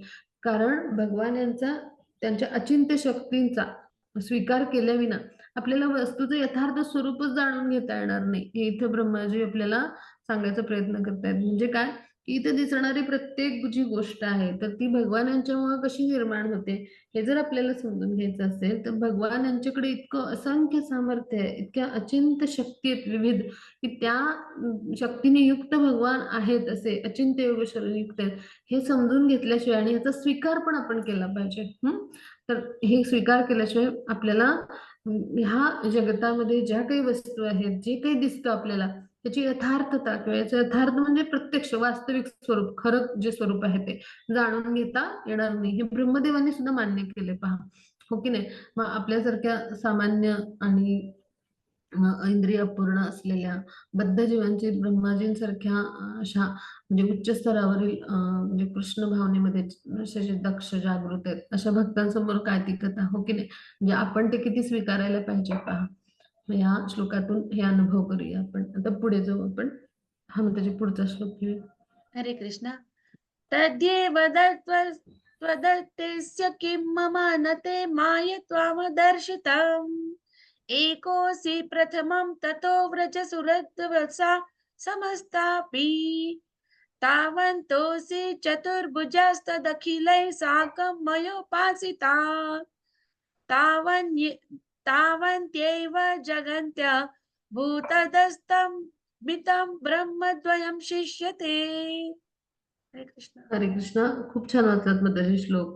हरे कृष्ण. खूप खूप धन्यवाद. हरे कृष्ण. तुम्ही स्वतः आणि या विश्वामधील सर्व काही म्हणजे तुमच्या अचिंत्य शक्तींची अभिव्यक्ती आहे हे तुम्ही मला आज दाखवलेले नाही का? सर्वप्रथम तुम्ही एकट्यानेच प्रकट झालात आणि नंतर तुम्ही स्वतःला वृंदावनातील वासरांच्या आणि गोपमित्रांच्या रूपाने प्रकट केलं. त्यानंतर तुम्ही गोवत्स आणि गोपवत्सा इतकेच चतुर्भुज विष्णू रूपामध्ये प्रकट झालात आणि माझ्यासह अखिल प्राणिमात्राकडून या रूपाचे पूजन केले जात आहे. पुढे तुम्ही तितक्याच संख्ये इतक्या परिपूर्ण ब्रह्मांडांच्या रूपामध्येही प्रकट झालात. शेवटी आता तुम्ही एकमेवा द्वितीय परम सत्य हे आपले मूळ अमर्याद रूप धारण केलेले आहे. आता वेदामध्ये असं एक वाक्य आहे, सर्व खल्विदम ब्रह्म म्हणजे अस्तित्वातील प्रत्येक वस्तू म्हणजे पुरुषोत्तम भगवान यांचा विस्तार आहे. किती यथार्थ आणि सत्य वाक्य आहे. म्हणजे आपण सुद्धा कोण आहोत? भगवान यांचे विस्तारच आहोत. आपण जीवात्मा आहोत, भगवान यांचे अंश आहोत आणि आपण सुद्धा कोण आहोत? भगवान यांचे आध्यात्मिक एक स्फुल्लिंग आहोत. त्यांच्या आध्यात्मिक शक्ती जे आहेत त्याचा विस्तारच आहोत आपण. हो की नाही. आपण दुय्यम विस्तार आहोत आणि सर्व जे भगवान यांचे जे प्रथम विस्तार आहेत तर त्यांची विविध रूप आहेत म्हणजे नारायण अशा पद्धतीने किंवा वराह म्हणजे हे जे विष्णू हे सांश विस्तार जे आहेत तर ते प्रथम म्हणजे सांश विस्तार म्हणजे प्रथम विस्तार, दुय्यम विस्तार म्हणजे आपल्यासारखे जीवात्मे. मग आता हे किती यथार्थ आहे पहा हे समजून घेऊया आपण. म्हणजे जगामध्ये या म्हणजे किंवा या ब्रह्मांडामध्ये जे काही व्यक्त होत आहे ते केवळ भगवान यांचा आध्यात्मिक अंश म्हणूनच व्यक्त होत आहे म्हणजे त्याशिवाय वेगळं काही असू शकत नाही. मग अखिल अस्तित्व आता अखिल अस्तित्व याचा अर्थ काय तर अखिल ब्रह्मांडामधले प्रत्येक जीवात्म्याचं अस्तित्व म्हणजे म्हणजे जी काही वस्तू आहे तिचं अस्तित्व म्हणजे काय भगवान श्रीकृष्णांचीच ती शक्ती आहे आणि त्याचंच प्राकट्य आहे आणि म्हणून श्रीकृष्णांपासून अभिन्न आहे म्हणजे आपण श्रीकृष्णांपासून अभिन्न आहोत आपण गुणांनी समान आहोत म्हणजेच काय अभिन्न आहोत श्रीकृष्णांपासून एक प्रकारे त्यांच्या शक्तीचा एक भाग आहोत. हो की नाही. म्हणजे जसा मातेपासून पुत्रांचा जन्म होतो. हो की नाही. मग तसंच आपला जो जन्म आहे तर तो श्रीकृष्णांपासून झालेला आहे म्हणजे आपल्या म्हणजे इथे आपण हा भाग समजून घेऊया की आपण त्यांचे एक स्फुल्लिंग आहोत किंवा त्यांच्या समान त्यांच्यासारखेच आहोत. आणि हे सगळं कशामुळे शक्य आहे? तर कृष्ण कृपेमुळे शक्य आहे. हे ब्रह्मदेवाने तर जाणून घेतलंय आणि मग त्यांची कृतज्ञता ते व्यक्त करतायत. म्हणजे अखिल अस्तित्वामध्ये जी काही जीवात्मे आहेत किंवा अखिल अस्तित्व म्हणजे ज्या ब्रह्मांडामध्ये जे काही आपल्याला दिसतं, चर अचर म्हणजे सगळं हे सगळं भगवान श्रीकृष्णांच्या शक्तीच आहेत. काही भौतिक शक्ती आहेत, काही आध्यात्मिक शक्ती आहेत, काही भौतिक आणि आध्यात्मिक शक्तीचा संगम आहे.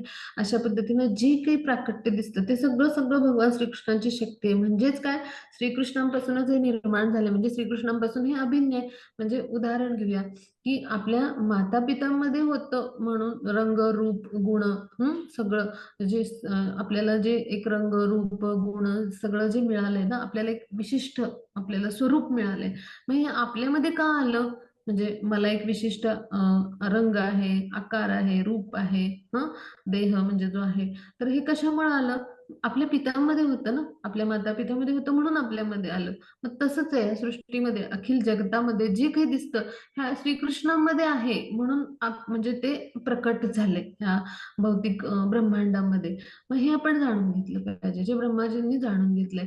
मग अशा पद्धतीने हे सगळं कसं बरं आलं हे समजल्यावर तत्क्षणी काय करेल आपल्यासारखा सामान्य जन? भगवान यांना शरण जाईल आणि तो आपल्या भावना कशा व्यक्त करेल की हे त्यांच्या अहेतुकी कृपेमुळं, म्हणजे भगवान यांच्या कृपेमुळं म्हणजे ब्रह्मदेव जे आहेत तर ते म्हणजे सांगतात की मला हे समजलंय. म्हणजे काय की हे सुद्धा समजण्यासाठी भगवानांची कृपाच असावी लागते. आज आपण सगळेजण हे ज्ञान घ्यायचा प्रयत्न करतो आहोत आणि भगवान यांना जाणून घ्यायचा प्रयत्न करतो आहोत. मग ही सुद्धा कृष्णांची कृपा आहे आपल्यावर. आणि अहेतुकी कृपा म्हणजे काय, की आपण जी भगवान यांची अनेक जन्मांपासून सेवा केली असेल, म्हणजे तर त्या सेवेचा परिणाम फलित म्हणून भगवान यांची आपल्यावर कृपा झाली आहे. आणि त्याद्वारे आपण हे सगळं जाणून घेतो आहोत, की जे ब्रह्माजी आपल्याला सांगतायत. आणि म्हणूनच ब्रह्माजी यांनी जसे हजारो वर्ष तप केलं आणि त्यानंतर भगवान यांच्या सेवेमध्ये ते रत आहेत आणि त्याद्वारे भगवान यांची सेवा म्हणजे केल्यामुळं किंवा भक्तिमय प्रेममय सेवेद्वारे त्यांनी भगवान यांची कृपा जशी प्राप्त केली, त्या कृपेमुळेच हे आपल्याला समजू शकतंय. ब्रह्माजी असं मान्य करतायत की ह्या कृपेमुळेच आम्हाला समजू शकतंय. तसंच आपण पण हे स्वीकारलं पाहिजे की भगवान यांची कृपा आहे आणि म्हणूनच आपल्याला हे सगळं समजू शकतंय की आपलं अस्तित्व कोणामुळे आहे? भगवान यांच्यामुळे. आणि किंबहुना आपण त्यांच्यापासून वेगळे नाहीच आहोत. जसं एखादं यंत्र असतं, तर त्याचे वेगवेगळे भाग असतात. पण त्या यंत्राची कृती म्हणजे त्या यंत्राचं कार्य कसं होतं, तर त्याचे वेगवेगळे अवयव जेव्हा भाग कार्यरत होतात तसं. मग तसंच आहे आपलं. आपण भगवान यांचे जे आहेत तर वेगवेगळे अवयवांसारखेच आहोत. आणि मग भगवान हे कोण आहेत? तर परमभोक्ता आहेत. मग भगवान कधी संतुष्ट होतात? तर आपण जेव्हा आपलं कार्य त्यांचा भाग म्हणून, त्यांचा अवयव म्हणून करू. म्हणजेच काय, मशीनचे वेगवेगळे पार्ट त्याची भूमिका बजावतात. मग तसं आपलं कार्य काय आहे? तर भगवान यांची सेवा करणे. भगवान यांचे आपण दास आहोत. मग अशा पद्धतीनं आपण जेव्हा आपलं कार्य करू, आपल्याला नेमून दिलेले कार्य म्हणजे आपलं कर्तव्य काय आहे किंवा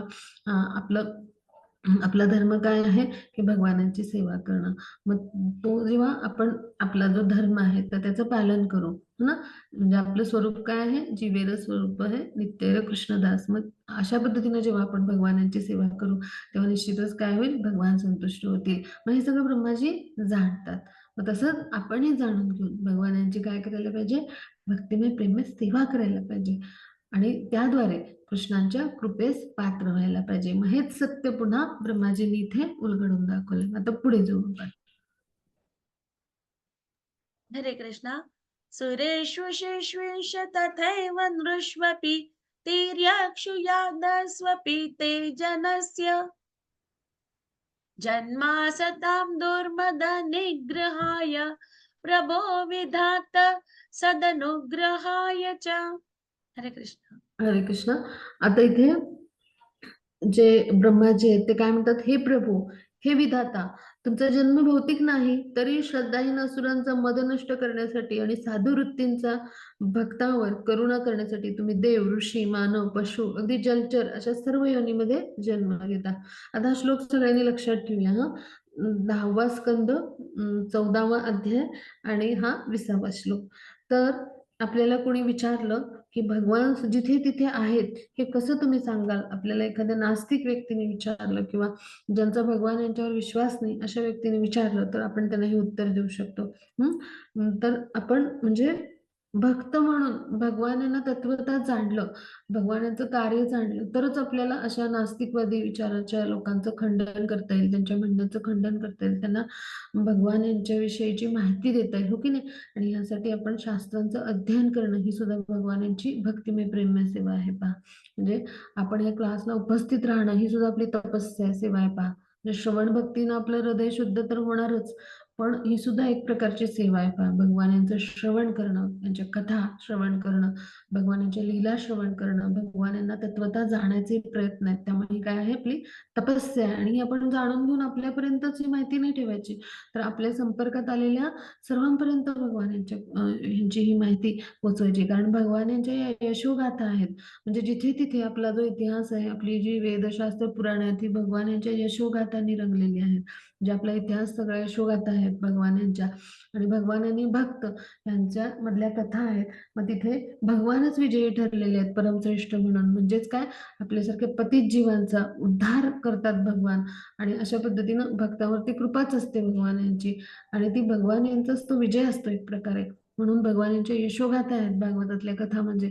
तर त्याद्वारे आपण त्या जाणून घेऊन काय केलं पाहिजे, आपण स्वतःची तर शुद्धी करायचीच आहे, पण आपल्या संपर्कात जे कोणी येतील त्यांना भगवान यांच्याविषयी आपण सांगायचं आणि त्यांना देखील म्हणजे त्यांची शुद्धी करण्यासाठी आपण एक प्रकारे ती मदत करायची. म्हणजे अशा पद्धतीनं आपण आपला आध्यात्मिक स्तर उंचावण्यासाठी तर आपण तपस्या करायचीच, पण समाजातला प्रत्येक स्तरावरचा जो म्हणजे प्रत्येक स्तरावर जो काही जीव आहे, तर त्याला देखील आपण आध्यात्मिक स्तरावर कशा पद्धतीनं उन्नत करू शकू, असे प्रयत्न देखील आपल्याकडून होणं अपेक्षित आहेत. मग ती खऱ्या अर्थाने आपली तपस्या आहे पहा. म्हणजे भगवानांना आवडतं, की आपण स्वतःसाठी प्रार्थना करू, स्वतःची वैयक्तिक भक्तिसेवा साधण्याचे प्रयत्न करूच. पण आपण वैयक्तिक म्हणजे साधना, सेवा सोडून आपली इतर जे जीवात्मे आहेत, तर त्यांच्या आध्यात्मिक उन्नतीसाठी प्रयास करू, तेव्हा भगवानांना खूप आवडतं पहा. मग आता इथे काय सांगितले ब्रह्माजींनी, की भगवान श्रीकृष्ण देवतामध्ये वामनदेव, ऋषींमध्ये परशुराम, मानवामध्ये ते स्वतः अथवा प्रभू श्री रामचंद्र, पशूंमध्ये वराहदेव अशा नानाविध रूपांद्वारे अवतरित होतात पहा. म्हणजे इथं भगवान कसे अवतरित होतात ह्याविषयी वर्णन आहे. म्हणजे आणि ते कसे होतात तर देवतामध्ये ते वामन म्हणून आले सगळे. ऋषींमध्ये कोण झाले, परशुराम ऋषी म्हणून त्यांनी जन्म घेतला. मग त्यानंतर त्यांनी स्वतः रामचंद्र म्हणून मानवामध्ये त्यांनी अवतार घेतला. मग अनेक विविध पशु आहेत त्यामध्ये वराहाचा अवतार त्यांनी घेतला होता. मग जलचरांमध्ये मत्स्यावतार भगवान यांनी घेतला. म्हणजे अशा अगणित अवताराद्वारे भगवान प्रकट होतात आणि ते कशासाठी प्रकट होतात, तर नास्तिकांचा मद म्हणजे गर्व नष्ट करण्यासाठी आणि भक्तावर कृपा करण्यासाठी ते या भौतिक विश्वामध्ये अवतरित होत असतात. म्हणजे काय, की भगवान जे आहेत तर ते कसे अवतरित होतात, तर अशा पद्धतीनं भक्तांमध्ये त्यांना प्रेमाचं आदान-प्रदान करायचं असतं. भक्त आणि भगवान यांच्यामध्ये. म्हणजेच त्याला भक्तांवर कृपा करण्यासाठी. म्हणजे पहा, असुर कुळात प्रल्हाद जन्माला आले, पण त्यांच्यावर म्हणजे असुर कुळात जरी जन्म घेतलेला असला तर त्यांच्यावर कृपा करण्यासाठी आणि त्याचबरोबर जे नास्तिक किंवा असे जे असुरी प्रवृत्तीचे लोक असतात म्हणजे हिरण्यकश्यपू, तर त्यांचा वध करण्यासाठी भगवान हे नरसिंह भगवान यांच्या रूपामध्ये प्रकट झाले पहा. म्हणजे भौतिक विश्वामध्ये ते असे अवतरित होत असतात. मग आता इथं हा भाग आपण थोडासा समजून घेऊया, की भगवान हे कधी म्हणजे अवतरित होतात आणि अंतर्धान पावतात असं खरं तर नसतंच. मग ते कसं समजून घ्यायचं आपण? ते शाश्वतच आहेत भगवान हे. पण त्यांचं अवतरण कसे सूर्याप्रमाणे आहे. म्हणजे सूर्य सदैव आकाशामध्ये उपस्थित असतो. शाश्वत आहे, स्थिर आहे सूर्य. पण आपण त्याला ठराविक वेळेस पाहतो. म्हणजे दिवस झाला की आपण पाहतो आणि रात्र झाली की आपण त्याला पाहू नाही शकत. म्हणजे दोष आपल्या दृष्टीमध्ये आहे, हो की नाही? आपल्या इंद्रियांच्या मर्यादा आहेत. मग तसंच आहे. भगवान जे आहेत ना, तर त्यांचं अवतरण किंवा त्यांचा तिरोभाव म्हणजे तर हे आपल्यासाठी कसं आहे, जर जसं सूर्य आपल्याला दिवसा दिसतो आणि रात्री तो आपल्याला दिसत नाही. कारण आपल्या इंद्रियांच्या मर्यादा आहेत. म्हणजे त्याद्वारे आपण त्यांना त्यांचं म्हणजे जे अस्तित्व आहे ते समजू शकत नाही. म्हणजे मनुष्य अवतारामध्ये येतात थोडक्यात भगवान. त्याच वेळी आपण त्यांना पाहू शकतो आणि तेही कोण पाहू शकतात, तर त्यांचे जे भक्त आहेत ते. कसे भक्तीच्या नेत्रांनी आणि प्रेमाच्या अंजनाने ते जाणतात की हे मनुष्य शरीर घेतलेलं असलं त्यांनी तरी हे त्यांचं शरीर आध्यात्मिक आहे पूर्णतया, आणि ते मनुष्य रूपात त्यांनी प्राकट्य म्हणजे जसा मुखवटा घालतो एखादा नट, हो की नाही, एखाद्या नाटकाची भूमिका पार पाडण्यासाठी, तर तसे भगवान अगदी मनुष्यासारखं अगदी सगळं तंतोतंत शरीर घेऊन येतात, पण प्रत्यक्ष त्यांचं शरीर असतं आध्यात्मिक, आणि असे ते अवतरित होतात. आणि मग त्यांचं कार्य पूर्ण झालं की ते आपल्या गोलोकधामी पुन्हा निघून जातात. मग ते अवतरण आपल्याला सूर्याप्रमाणे असं का म्हटलंय दिसतं, तर त्याचं कारण आहे, सूर्य आपल्याला फक्त दिवसाच्या म्हणजे दिवसा दिसतो, म्हणजे आपण रात्र झाली की आपल्याला सूर्य दिसत नाही, म्हणजे दिवस आणि रात्र हे आपल्यासाठी आहेत, पण प्रत्यक्ष काय आहे की सूर्य एका ठिकाणी स्थिर असतो. मग तसंच आहे, भगवान ज्या वेळेला प्रत्यक्ष मनुष्याचा अवतार घेऊन म्हणजे मनुष्याचं शरीर घेऊन प्रकट होतात, तर त्यावेळेलाच आपल्याला ते पाहू शकता येतात मनुष्य रूपात. अन्यथा चराचरात भगवान आहेत, अगदी अणूच्या अंतराती परमात्मा स्वरूपात आहेत, आपल्या हृदयात येत आहेत. आपण पाहू शकतो का? बिलकुल नाही. याचं कारण काय आहे?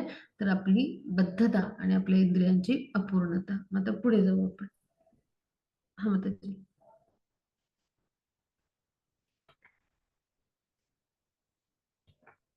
हरे मग कृष्णा. को हा वेत्ति भूमन् भगवन् परात्मना योगेश्वरोऽतिर्भगवतस्त्रिलोक्यां क्वत्वा कथं वा कति वा कदेति विस्तारयन् क्रीडसि योगमायाम्. हरे कृष्णा. हरे कृष्ण. आता आपण हे समजून घेऊया की ते काय म्हणतात ब्रह्माजी की हे भूमन, हे भगवान, हे योगेश्वर, हे परमात्मा या त्रैलोक्यामध्ये तुमच्या अनुपम लीला अखंडपणे घडत असतात, पण तुम्ही आपल्या आध्यात्मिक शक्तीद्वारे कुठे कशा केव्हा या असंख्य लीला करता याची गणना कोण करू शकेल? तुमची आध्यात्मिक शक्ती कशी कार्य करते याचे रहस्य कोणी जाणू शकत नाही. म्हणजे काय की भगवान श्रीकृष्ण जे आहेत तर ते देवता, मनुष्य, पशु, जलचर अशा सगळ्या योनीमध्ये अवतरित होतात आणि जे आहेत त्या वेगवेगळ्या लीला करतात. मग आता याचा अर्थ असा नाही की म्हणजे भगवान जे आहे तर म्हणजे त्यांचं जे जे काही कार्य आहे तर त्याचं दिव्य रूप जे आहे तर ते आपल्यासारख्या बद्ध जीवाला समजून नाही येणार. तर भगवान आपल्या आध्यात्मिक शक्तीच्या माध्यमातून जरी ही सगळी कार्य करत असतील तरी भगवान जे आहे तर ते कसे आहेत, ते जरी सर्वश्रेष्ठ म्हणून त्याला काय म्हणले भूमन, आणि सर्वांग सुंदर असे कोण आहेत ते पुरुष म्हणून त्यांना पुरुषोत्तम म्हटले. भगवान म्हणजे काय? षड ऐश्वर्याने युक्त असलेले. तर ते आपल्या प्रेममय म्हणजे ज्या लीला आहेत तर ते आपल्या धामामध्ये करत असतात आणि त्याच वेळी ते सर्वव्यापी परमात्मा म्हणून बद्ध जीवांच्या सर्व कार्यांना अनुमती देणारे असे साक्षी परमात्मा म्हणून प्रत्येकाच्या हृदयात उपस्थित असतात. म्हणजे अशा विविध अंगांनी व विविध स्वरूपांनी त्यांना ते उपस्थित असतात सगळीकडे. म्हणजे त्यांनी वेगवेगळे अवतार घेतले जरी, म्हणजे ते नरसिंह भगवानाच्या रूपात आले तरी तिकडे ते आपल्या धामामध्ये लीला करतच होते भगवान. म्हणजे हे त्यांचे वेगवेगळे जे अवतार आहेत, पशु, जलचर, मनुष्य, देवता ह्या वेगवेगळ्या रूपात, तरी भगवान आपल्या धामामध्ये प्रेममय लीला करतच असतात. म्हणजे अशा पद्धतीने ते सर्वव्यापी आहेत आणि विविध अंगी आहेत, आणि म्हणून त्यांचं हे जे स्वरूप आहे त्याला काय म्हटलंय? योगेश्वर असं म्हटलंय. म्हणजे योगशक्तींनी युक्त असे, योगशक्तींचे स्वामी. योग म्हणजे काय की भगवान यांच्याशी युक्त होणे, जोडले जाणे. मग हे कशा अर्थाने युक्त होणे? तर भगवान हे कसे स्वतः आध्यात्मिक आहेत, सच्चिदानंद आहेत. मग त्यांच्याशी युक्त होणाऱ्या ज्या शक्ती म्हणजे त्यांच्याशी युक्त होण्यासाठी ज्या शक्ती आहेत तर त्या शक्तींद्वारे आपण भगवान यांच्याशी जोडलं जातो जेव्हा, तर त्याला काय म्हणतात? योगयुक्त होणे. मग आता ह्या योग शक्ती ज्या आहेत तर त्या भगवान यांच्या तेव्हा कार्यरत असतात, म्हणजेच भगवान यांच्या आध्यात्मिक शक्ती. म्हणजे योग शक्तींचे स्वामी म्हणजेच भगवान यांच्या आध्यात्मिक शक्तींचे स्वामी कोण आहेत? एकमेव भगवान आहेत, आणि ते आपलं श्रेष्ठत्व आणि ऐश्वर अशा पद्धतीनं सिद्ध करतात. पण आपल्यासारखे जे लोक आहेत की जे अशा पद्धतीने स्वतःलाच काय समजतात? शरीर समजतात. म्हणजे त्याला देहात्मबुद्धीच्या आहारी गेलेले मूर्ख लोक असं म्हटलंय श्रील प्रभुपादांनी. तर ते उन्नत असे आध्यात्मिक विषय की भगवान यांची योगैश्वर्य आणि ह्या सगळ्या शक्तींचे भगवान स्वामी आहेत, आणि अशा पद्धतीनं ते एकमेव म्हणजे एकमेव अद्वितीय सर्वश्रेष्ठ आहेत आणि निरनिराळ्या मार्गाने आपलं श्रेष्ठत्व ऐश्वर्य असं प्रदर्शित करतात अशा वेगवेगळ्या लीला करून. ते धामामध्ये पण उपस्थित असतात आणि वेगवेगळ्या स्वरूपात सगळीकडे उपस्थित असतात.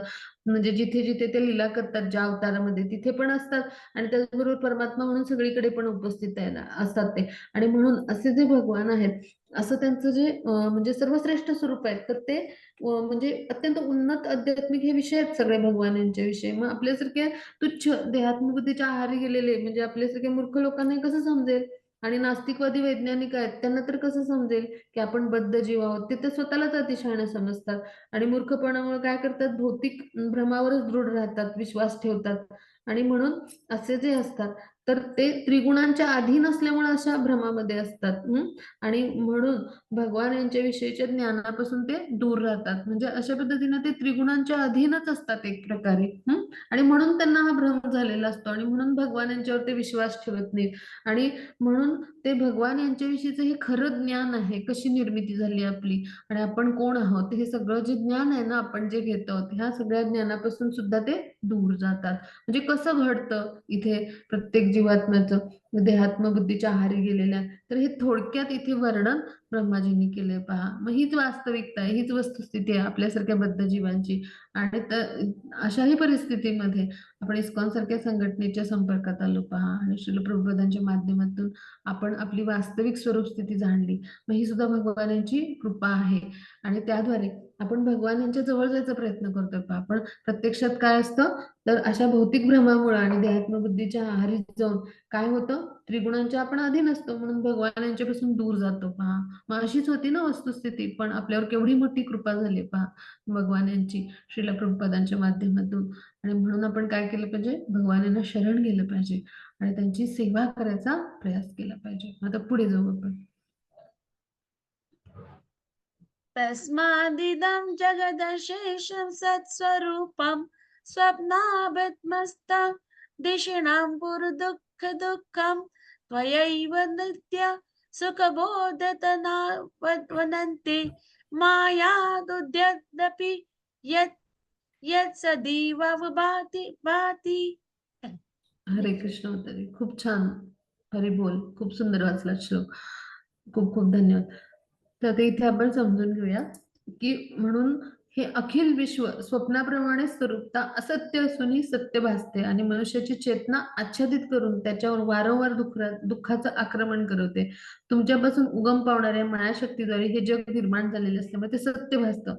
हे प्रभू, तुमची अमर्याद दिव्य रूपे शाश्वत सुख आणि ज्ञानाने संपन्न आहेत. म्हणजे बद्ध जीवांना आपले भौतिक जीवनात उपभोग करण्याशिवाय काही माहितीच नसतं आणि शरीराला ते म्हणजे शरीर जे आहे तर आपलं शरीर म्हणजेच आपण स्वतः समजतात. पण आपण कोण आहोत? जीवात्मा आहोत. मग हे जग आपल्यासाठी स्वप्नासारखंच असतं. म्हणजे आपली चेतनाच आच्छादित झालेली असते आणि त्यामुळे काय असतं की हे असत्य आहे, मिथ्या आहे, तरी आपल्याला सत्य भासतं. आपण स्वतःला शरीरच समजतो. हो की नाही?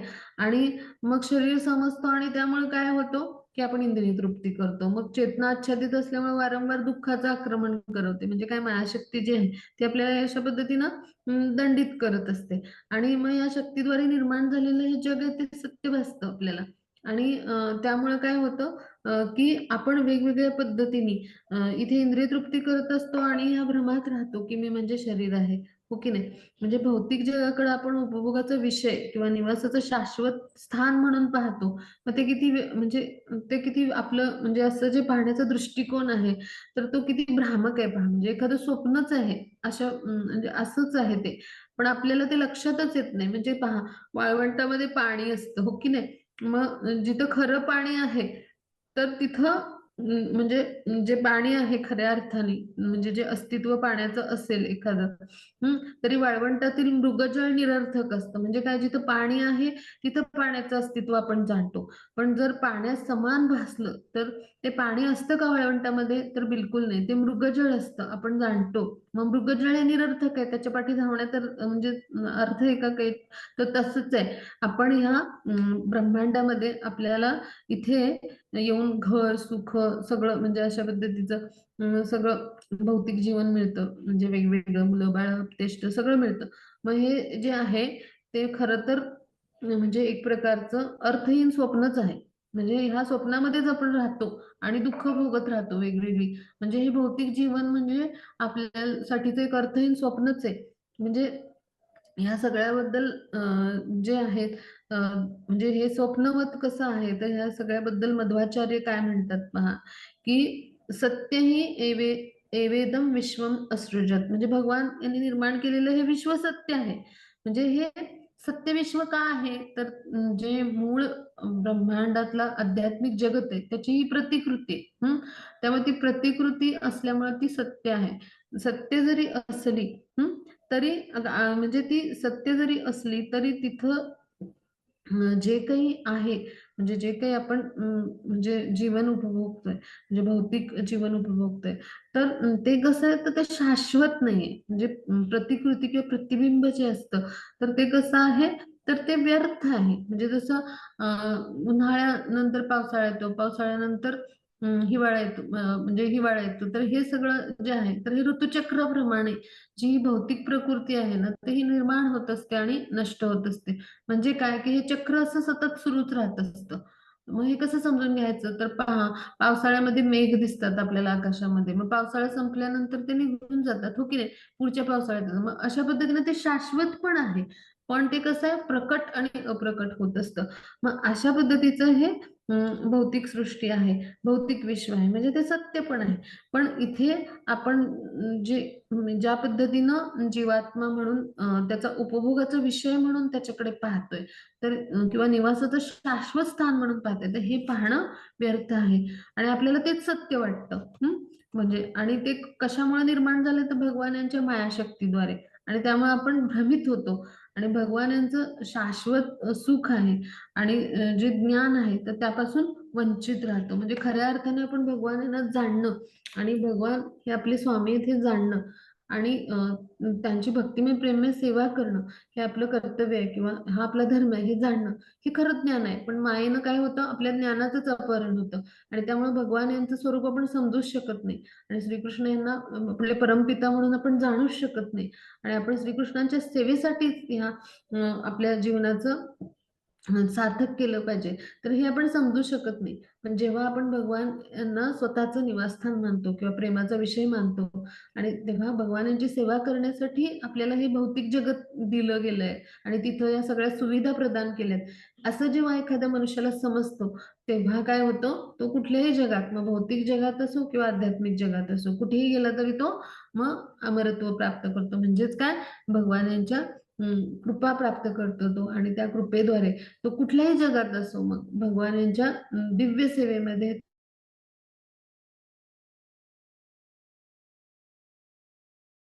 तो भगवानांच्या कृपाछत्राखाली येतो. मग तो कुठल्याही जगतात असो, भौतिक जगतात असला तरी ह्याच वर्तमान देहात तो राहून अ, आध्यात्मिक देहाद्वारे हं, 3 गुणांच्या बंधनातून मुक्त होऊ शकतो. आता पुढे जाऊ आपण.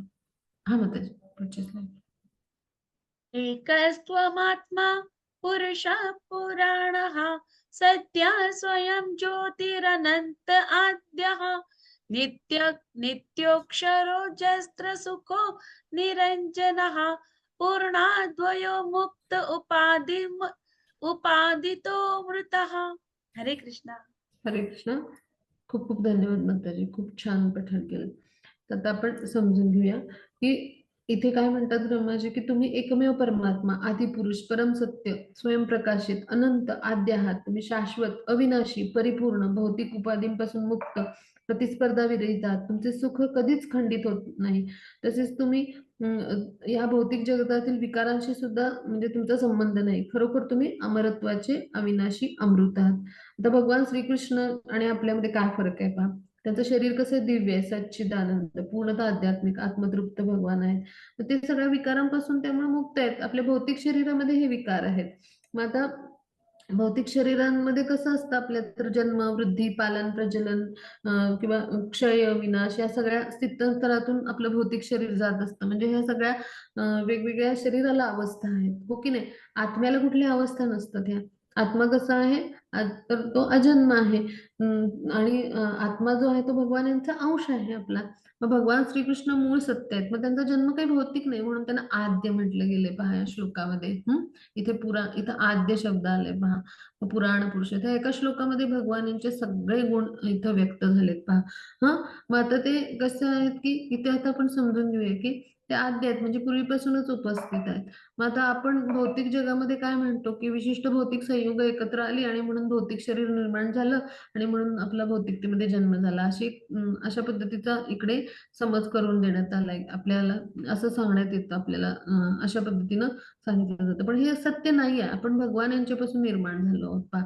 मग अशा पद्धतीचं भौतिक शरीरापासून आपली निर्मिती नाहीये. म्हणजे असा आपला जन्म नाहीये, म्हणजे भगवान यांच्यापासून आपण निर्माण झालो आहोत पहा. मग भगवान श्रीकृष्णांचं सुद्धा अशा भौतिक वातावरण आणि घटकांपासून निर्मिती नाहीये, त्यांचा भौतिक जन्मच नाहीये, त्यामुळे त्यांचं भौतिक अस्तित्व असायचा प्रश्नच येत नाही. आता भगवान श्रीकृष्ण आहेत तर त्यांच्या शरीराची वाढ ही होत नाही आणि त्याचा ऱ्हासही होत नाही. भगवान परिपूर्ण आहेत, ते नेहमी किशोरावस्थेमध्ये असतात पहा. म्हणजे न भगवान वृद्ध होतात न म्हणजे भगवान यांचं शरीर नाश पावतं. म्हणजे भगवान चिरतरुण किशोरावस्थेतच राहतात, म्हणून त्यांना अविनाशी म्हटलंय. म्हणजे याच्यावरून आपण समजून घेऊया की जे कुरुक्षेत्रातलं युद्ध होतं तर त्यावेळेला अर्जुनाच्या प्रमाणेच अर्जुना इतकेच वयाने दिसत होते ते, पण त्यांनी काय सांगितलं की मी सूर्यदेव विवस्वानांना भगवद्गीता सांगितली. भगवद्गीतेचा इतिहासामध्ये आपण 4थ्या अध्यायात अभ्यासतो. म्हणजे पूर्वीपासून मी उपस्थित आहे आणि मी सूर्यदेव विवस्वानांनाही भगवद्गीता सांगितली, असा इतिहास सांगायला सुरुवात करतात भगवान. तेव्हा आपण त्या श्लोकामध्ये 4थ्या अध्यायाच्या अभ्यासले पहा. आणि त्याचबरोबर जेव्हा ते कुरुक्षेत्राच्या युद्धाला आलेले होते तर त्यावेळेला त्यांना नातवंड देखील झालेली होती भगवान श्रीकृष्णांना, पण ते कसे दिसत होते? अगदी तरुण असे, म्हणजे चिरतरुण असे, म्हणजे किशोरावस्थेतच आहेत. म्हणजे भगवान जे आहेत तर ते कसे आहेत? त्यांचं शरीर पूर्णतः आध्यात्मिक आहे, त्यामुळे ते अविनाशी आहेत आणि त्यांचं शरीर कधी वृद्ध होत नाही किंवा त्याचा क्षय होत नाही आणि त्यांचा कधी मृत्यू होत नाही. म्हणजे काय? ते अजन्म आहेत आणि म्हणून त्यांना काय म्हटले? अमृत असं म्हटले. ह्या श्लोकामध्ये हे शब्द आले सगळे, ते आपण समजून घेऊया. मग आता इथं आपण काय समजून घ्यायचं की श्रीकृष्णांचा देह सुद्धा कसा आहे? पूर्णतः आध्यात्मिक आहे आणि आपल्यासारखे भौतिक देहासारखा नाहीये, त्यामुळे ते सगळ्या विकारांपासून मुक्त आहेत. किंवा भगवान जे आहेत तर ते स्वतःला असंख्य जीवांमध्ये पण विस्तारित करतात आणि असंख्य ब्रह्मांडांची पण निर्मिती करतात. आणि भगवान यांचं जे प्रजोत्पादन आहे ते पूर्णतः आध्यात्मिक स्तरावर आहे, आपल्यासारखं नाहीये स्त्री पुरुषांच्या संयोगातून, म्हणजे भौतिक स्तरावरचं. आणि म्हणून भगवान यांना विशिष्ट शारीरिक वाढीची आवश्यकता नसते. उलट भगवान त्यांच्या ठायी असलेला जे काही शक्ती आहेत त्यांचा विस्तार करून आपला आध्यात्मिक आनंद वाढवण्यासाठी, आपला महिमा वाढवण्यासाठी, म्हणजे अशा पद्धतीने स्वतःला विस्तारित करतात आणि ही त्यांची शाश्वत प्रवृत्ती आहे, त्याचं दर्शन आपल्याला घडवतात. हे आपण समजून घेतलं पाहिजे. आणि मग इथे पुरुष पुराण असं म्हटलंय. म्हणजे भगवान यांच्याविषयी काय म्हटलंय?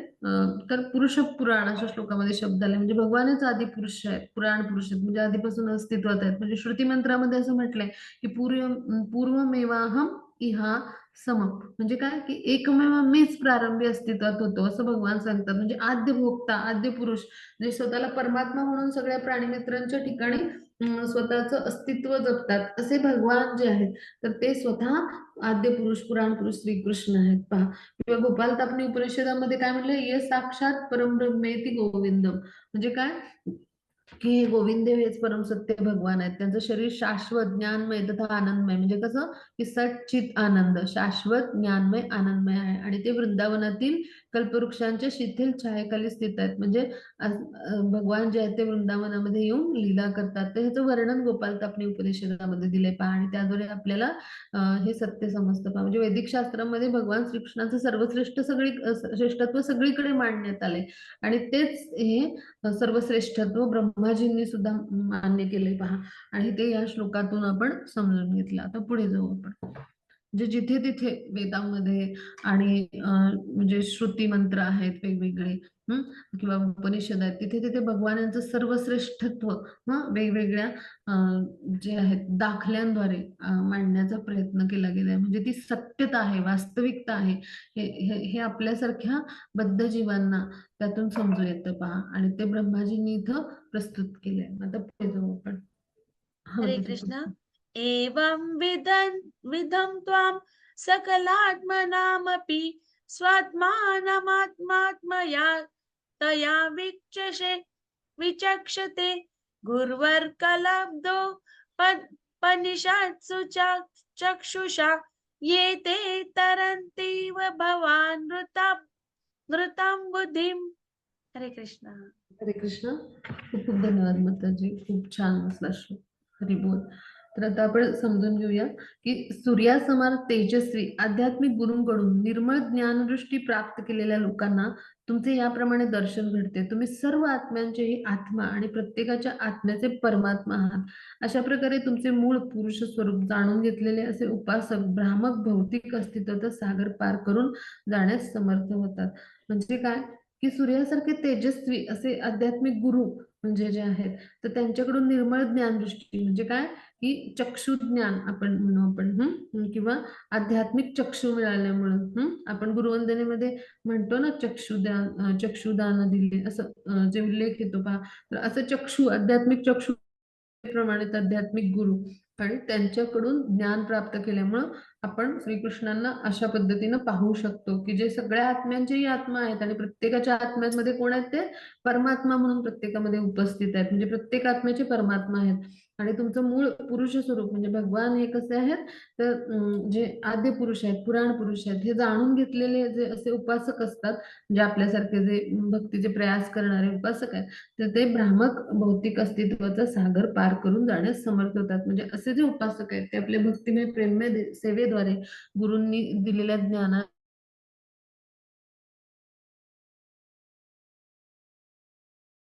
भ्रामक भौतिक अस्तित्वाचा सागर ज्याला भवसागर म्हटले पहा, तो पार करून जायला समर्थ होतात. म्हणजे इथे भगवद्गीतेतला श्लोक आहे पहा, जन्म कर्मच मे दिव्यम असा जो श्लोक येतो, तर त्या श्लोकानुसार आपण समजून घेऊया की माझ्या जन्माचं आणि कर्माचं दिव्य स्वरूप जाणणारा भक्त म्हणजे भगवानांना तत्वता जो जाणेल, भगवान कशा पद्धतीनं इथं प्रकट होतात, अवतरित होतात आणि त्या कर्म कसं करतात, मग हे सगळं जो कोणी जाणतो भक्त, त्यांनी वर्तमान देहाचा त्याग केल्यानंतर त्याला पुन्हा या भौतिक जगामध्ये जन्म न घेता माझ्या शाश्वत धामामध्ये प्रवेश मिळतो. म्हणजेच काय, भगवान यांच्याबद्दल जो कोणी जाणून घेतो त्याला पुन्हा भौतिक जन्मामध्ये मृत्यूनंतर म्हणजेच देह त्यागल्यानंतर त्याला पुन्हा या भौतिक जगतामध्ये याची आवश्यकता नाही.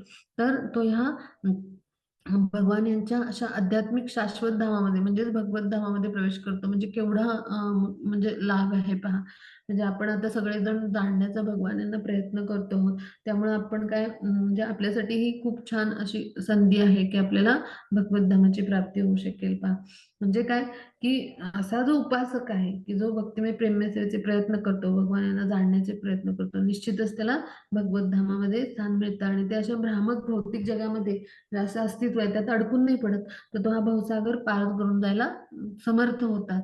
आणि अशा पद्धतीनं भगवान काय करतात, असं जे स्वरूप जाणणारा असतो त्यांचा त्याच्यावर कृपाच करत असतात भगवान. त्याला भौतिक देह म्हणजे जन्मामध्ये म्हणजे जगामध्ये त्याला पुन्हा जन्म न मिळता त्याला भगवानाच्या शाश्वत धामामध्ये प्रवेश मिळतो. म्हणजे तिथून पुन्हा या भौतिक जगतामध्ये परतून यायची आवश्यकता पडत नाही पहा. म्हणजे भगवान यांच्याविषयी आपण हे जे काही जाणतो तर ते जाणून घेण्याचे हे लाभ आहेत पहा. आणि हे जाणून घेतल्यामुळं आपल्याला या सगळ्या भौतिक अस्तित्वाचे जे आपले भ्रम असतात किंवा भ्रामक समजुती ह्यातून पण आपण बाहेर येतो पहा. म्हणजे एक प्रकारे आपल्या हृदयाची शुद्धी होते ना. आणि अशा पद्धतीने याला भवसागर म्हटलंय भौतिक जगत म्हणजे दुःखालय व शाश्वत म्हटलंय. हे पार अगदी आपण समर्थपणे करू शकतो पहा. तर पुढे जाऊ आपण.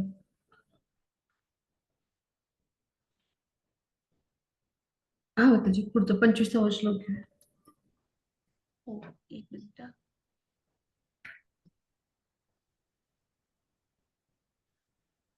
आत्मानमेवात्मनया विजानतां तेनैव जातं निखिलं प्रपञ्चितं ज्ञानेन भूयोऽपि च ततः प्रलीयते रज्ज्वा महेर्भोगभवा भवौ यथा. हरे कृष्ण. हरे कृष्ण. आता दोरीच्या ठिकाणी सर्पाचा भास झाला तर मनुष्य काय करतो, सर्वप्रथम भयभीत होतो.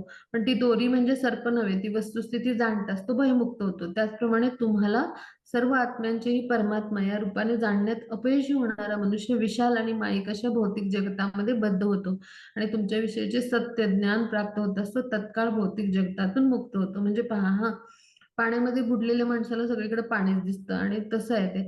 मायेनं भ्रमित झालेला व्यक्ती असतो त्याला काय वाटतं, मी म्हणजे शरीर आहे आणि त्यामुळे भौतिक जग कसं आहे त्याला अनंत भासायला लागतं.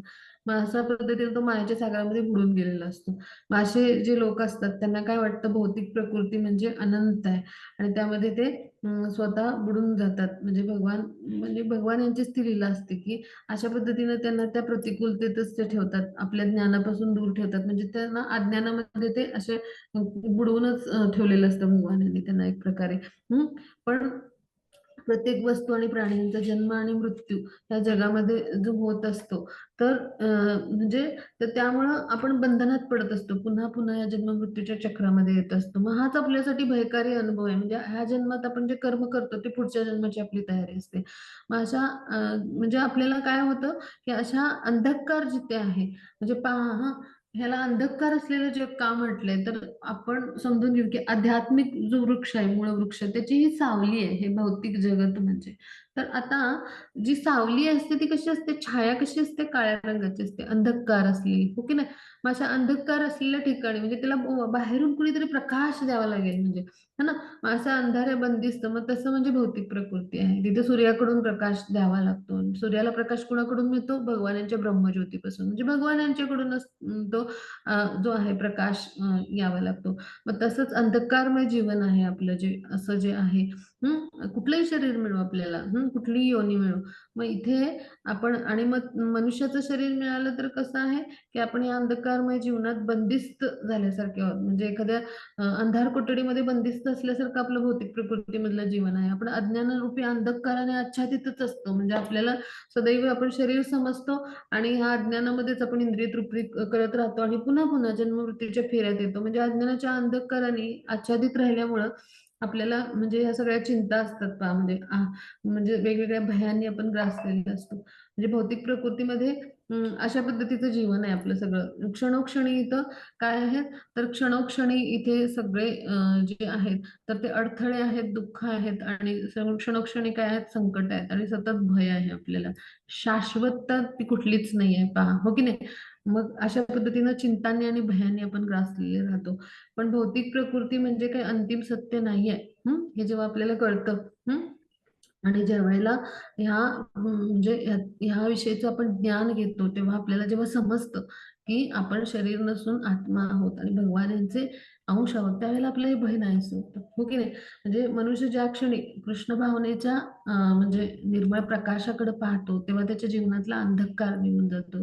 हं आणि त्याला जे ज्ञान मिळतं प्रमाणित आध्यात्मिक गुरूंच्या मार्गदर्शनाखाली, त्यामुळे काय होतं, त्याच्या जीवनातील अंधकार नष्ट होतो पहा. मग हे अंधकारमय जीवन म्हणजे सर्पासमान आहे आणि त्या सर्पालाच आपण म्हणजे काय मानतो आहोत, की म्हणजे तो सर्पच आपण खरा मानतो आहोत. त्या सर्पाला खरं मानून बसले, म्हणजे प्रत्यक्षात अंधकारमय जीवन म्हणजे ती दोरीच आहे. त्याला आपण सर्प मानलाय आणि त्या सर्पावर तो सर्प आहे म्हणून आपण त्याच्याविषयी भीती बाळगली आहे. पण प्रत्यक्षात तो सर्पही नाहीये आणि तो अंधकारही नाहीये. हे आपल्याला कधी कळतं, ज्यावेळेला आपली वास्तविक स्थिती आपल्याला समजते, की आपण शरीर नाही आहोत, आत्मा आहोत आणि हे सगळं जो आहे तो भ्रम आहे. म्हणजे सर्पासमान आपल्याला भ्रम होतो, ती प्रत्यक्ष दोरी असेल तर. हे उदाहरण भौतिकतेतलं आपल्याला इथे दिलंय, ब्रह्माजींनी प्रस्तुत केलंय या श्लोकामध्ये. तर त्याद्वारे आपल्याला समजतं, की हे जे मायारूपी जग आहे, हे अशा पद्धतीनं आहे. म्हणजे आपण सर्पाप्रमाणे त्याला समजून तिथे आपण म्हणजे सतत कसं असतो, तर भययुक्त असतो. आपल्याला क्षणोक्षणी पदोपदी चिंता, काळजी, भय यांनीच ग्रासलेला असतो पहा, हो की नाही? मग अशा पद्धतीचं आपलं जीवन आहे. पण जो कृष्ण भावनेमध्ये येतो किंवा कृष्ण भावनेने युक्त होतो, त्याचं मात्र हे भय संपतं आणि त्याचं अंधकारमय जीवनही संपतं. त्याच्या जीवनामध्ये ज्ञानाचा प्रकाश येतो. म्हणजे काय? कृष्ण त्याला ते गुरूंच्या माध्यमातून ज्ञान देण्याची कृपा करतात आणि त्याद्वारे हे सर्पासमान असणारं भौतिक जीवनच नष्ट होतं आणि त्याचं पूर्णतः जीवन कसं बनतं? आध्यात्मिक बनतं. आता पुढे जाऊ आपण. हा मग त्याचा पुढचा श्लोक आहे. अज्ञानसंज्ञो भवबन्धमोक्षौ द्वौ नाम नान्यो स्तरुतज्ञभावात् अजस्रचिन्त्यात्मनि केवले परे विचार्यमाणे तरणाविवाहनी. हरे कृष्ण. हरे कृष्ण. आता आपण समजून घेऊया की भवबंधन आणि मोक्ष या दोन्ही संकल्पना म्हणजे काय आहेत, तर अज्ञानाच्याच अभिव्यक्ती आहेत. या संकल्पना सत्य ज्ञानाच्या कक्षेपलीकडे आहेत आणि म्हणून आत्मा जड पदार्थापासून भिन्न असून सदैव चेतनामय असतो. हे अचूक ज्ञान प्राप्त झालेल्या मनुष्यासाठी त्या अस्तित्वातच नसतात. ज्याप्रमाणे सूर्याच्या दृष्टीने दिवस आणि रात्र यांचे स्वतंत्र असे अस्तित्व नसते, त्याप्रमाणे मनुष्याची अशा ज्ञानमय अवस्थेत बंधन आणि मोक्षास किंचितही महत्व नसते. आता हा मी भावार्थ वाचला, त्याचा अर्थ काय आपण समजून घेऊया. की भवबंधन म्हणजे भ्रमच आहे. म्हणजे काय, की वस्तुतः जीवाचा या भौतिक जगाशी काही संबंधच नाही. जीवात्मा जो आहे तो मिथ्या अहंकारामध्ये काय म्हणतो, की स्वतःला मी शरीर आहे असं म्हणतो. पण प्रत्यक्ष जीवात्म्याचा ह्या म्हणजे भौतिक शरीराशी काही संबंधच नसतो. म्हणजे ह्या 24 तत्वांनी असलेल्या युक्त पिंजऱ्यामध्ये हा आत्मा काय असतो, बंदिस्त झालेला असतो. आणि मग त्याचा ह्या जगताशी काही संबंध नसतो. पण या 24 तत्वांपैकीच आपला सूक्ष्म देह म्हणजे मन, बुद्धी, अहंकार. तर त्यामुळे काय होतं, ह्या खोट्या अहंकारामुळे, मिथ्या अहंकारामुळे काय होतं, तो स्वतःलाच शरीर मानून बसतो आणि त्यामुळं तो इंद्रिय तृप्तीच्या सगळ्या जे म्हणजे गोष्टी आहेत, तर त्यामध्येच आपलं खरं सुख मानायला लागतो. खरं म्हणजे असं पद्धतीनं हे घडतं. म्हणजे आपण समजून घेऊया, की तथाकथित मोक्ष म्हणजे काय, तर मुक्ती आपण म्हणू. हां, तर म्हणजे ज्या कृती, की ज्या आपल्याला या भौतिक बंधनातून मुक्त करतील, तर त्याला म्हणायचं, त्या ज्या कृती आपण सगळ्या करतो, त्या दृष्टीने त्याला म्हणायचं मोक्ष. मग आता या वास्तविक बंधनातून म्हणजे हे जे भौतिक बंधन आहे, ह्याच्यातून मुक्त होणं म्हणजे केवळ भ्रमाचा त्याग करणं. म्हणजे आपण हा स्वतःच भ्रम निर्माण करून घेतलाय आपल्या मिथ्या अहंकारामुळे, की मी शरीर आहे. मग ह्या भ्रमाचा त्याग करून घेणं म्हणजेच काय, तर त्या वास्तविक बंधनातून मुक्त होणं म्हणजेच देहात्म बुद्धीतून मुक्त होणं. म्हणजे आपल्याला मी शरीर समजतो, ह्या आपणच भ्रम निर्माण केला आधी आणि ह्या भ्रमातून आपण स्वतःला मुक्त करून घेणं म्हणजे फक्त आपण या भ्रमाचा त्याग केला. मग असा त्याग केला तर आपल्याला जर असं वाटत असेल, की म्हणजे आपला भ्रम म्हणजे हे दुःखाचं कारण होतं. आपण स्वतःला म्हणजे स्वतःला भ्रमित केलेलं होतं, की मी म्हणजे शरीर आहे आणि म्हणून आपला हा भ्रम हेच आपल्या दुःखाचं कारण होतं आणि म्हणून या दुःखपूर्ण म्हणजे ह्या सगळ्या ह्याच्यात म्हणजे ह्या सगळ्या दुःखपूर्ण जगतातून आपल्याला म्हणजे मुक्ती मिळणं म्हणजे जर मोक्ष आहे असं आपण जर समजलं, तर म्हणजे हे सुद्धा हा जो मोक्ष आहे ना, हा सुद्धा तुच्छ आहे आपल्या भौतिक या जगतामध्ये. कसा तुच्छ आहे, कशापुढे तुच्छ आहे, तर जे वास्तविक आध्यात्मिक जीवन आपल्याला मिळतं ना, की आपण जेव्हा स्वतःला भगवान श्रीकृष्णांचे अंश आहोत, हे स्वतःला आपलं जे वास्तविक आध्यात्मिक जीवन आहे आणि तिथली आपली वास्तविकता ही आहे, की आपण भगवान यांचे एक जीवात्मक अंश आहोत, त्यांचे स्फुल्लिंग आहोत आध्यात्मिक असे. हे जेव्हा जाणून आपण त्याद्वारे भगवानांची भक्तिमय प्रेममय सेवा करू, म्हणजे आपलं आध्यात्मिक अस्तित्व आपण जाणून घेऊ. मग त्याच्या पुढे हे सगळं जे आहे भौतिक बंधनातून मुक्त होणं, या भ्रमातून मुक्त होणं आणि हे जो भ्रम केला होता आणि त्यामुळे आपण स्वतःला दुःखात टाकलं होतं आणि या दुःखातून मुक्ती मिळवणं आणि या भ्रमातून मुक्ती मिळवणं आणि म्हणजेच मोक्ष समजणं आणि ही दुःख मुक्ती म्हणजे जर मोक्ष आपण मानत असू, तर हा फार तुच्छ आहे. म्हणजे कशापुढे, तर असं जे आध्यात्मिक जीवन आहे, जिथं आपण वास्तविक स्वरूप आपलं जाणून घेतलं, की मी जीवात्मा आहे, भगवानांचा अंश आहे, माझी भगवानांची सेवा करणं हे कर्तव्य आहे आणि त्याद्वारे आपण भगवत सेवेमध्ये भगवानांना संतुष्ट करण्यासाठी आपल्या मानवी जीवनाचं ध्येय काय, भगवानांना संतुष्ट करणे, या उद्देशापोटी आपण स्वतःला भक्तिमय प्रेममय सेवेमध्ये स्वतःला सदैव रममाण ठेवणं. मग ह्या सगळ्या आध्यात्मिक जीवनापुढे हे सगळं अगदी तुच्छ आहे. म्हणून भक्तिरसामृत सिंधूमध्ये काय म्हणले, की जो भक्त असतो त्याला म्हणजे काय, की म्हणजे भक्ती जी आहे तर ती कशी आहे, तर मोक्ष लघुताकृत मानली गेली आहे. म्हणजे भक्ताला जी भक्ती आहे तर ती काय करते, म्हणजे सगळ्या ज्या दुःख आहेत किंवा सगळे म्हणजे जी वेगवेगळ्या म्हणजे भौतिक अस्तित्वामध्ये जी वेगवेगळ्या दुःखांना त्याला सामोरं जायला लागतं, तर ह्या सगळे दुःख किंवा क्लेश, वेदना ह्या सगळ्यांपासून मुक्ती देणारी भक्ती आहे. म्हणजे काय, क्लेशाग्नी म्हणले, सुखदा म्हणले भक्तीला, शुभदा, थोडक्यात शुभदा म्हटले आणि म्हणजे शुभ फल निर्माण करणारे. त्याचबरोबर ती काय आहे, मोक्ष लघुता कृत आहे. म्हणजे भक्ती काय करते आपल्याला, जेव्हा आपण स्वतःचं असं अस्तित्व काय आहे, वास्तविक स्थिती काय आहे समजून घेतो आणि भगवान यांची भक्तिमय प्रेममय सेवा करतो, तेव्हा भक्तिदेवी प्रसन्न होते, संतुष्ट होते.